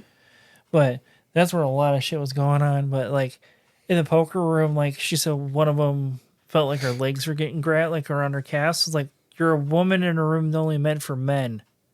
The poker room. Oh, yeah, that would make sense. Yeah, and then the Hawaiian shirt guy, he got touched in the one main bedroom up front because there's one spirit there known by the name as Andy that they came back with one of their staff from the Indiana State Sanatorium to the Bell Mansion, and now he resides there because apparently he loved them enough to go. It's like, I'm going home with you, basically. But with what I witnessed with her is one of the things that can't be explained. Like, all the rooms you're going off, I think part of it is like false positives, people having REM pods too close together because they're supposed to be a minimum of 20 inches apart, basically, to eliminate that from happening. So I think a lot of the false positives were happening because of that issue. But the thing is, there's a REM pod in the room that Andy is known to reside in. And, there's the different frequency levels with REM pods. Anytime she enters this room with the REM pod is on, it'll start blinking yellow when she enters the room. Because there's a tie between her son and the spirit name of Andy is their favorite color is yellow. Oh, okay. So anytime she enters the room, it starts squealing like at a super high frequency, and the yellow light is just flickering like nobody's business. No shit. Yeah. Wow. I gotta readjust I gotta figure out what it's set for a setting. That's just you mentioned it, and I like gotta make sure what it's set at. Right. Because I think it's like kind of sensitive, super sensitive, or whatever. And I thought I should put the instruction sheet in with mine since I don't remember how it is. Mm-hmm. But I'm sure we can find it online somewhere. Yeah, but we are approaching almost 3 hours. We are at 2 hours and 38 minutes. Yeah. Yes. So, and we're all starting to yawn, so it might be time for us to close the Emporium up for the day. What do you think, Sarah and Kevin's? I agree. Yeah. As we say on the podcast, just because you can't see out in the dark doesn't mean the dark can't see into you. True that. Man, I'm proud. It was like the first 4 years you couldn't do it. I couldn't do it. You finally figured it out. I became a big boy. And then from us at Macabre Emporium. Remember to creep it real. Okay, bye. Okay, bye.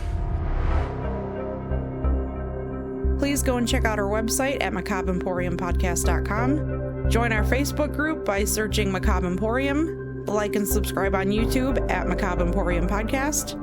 Follow us on TikTok at Macabre Emporium Pod. Follow us on Twitter at Macabre Emporium.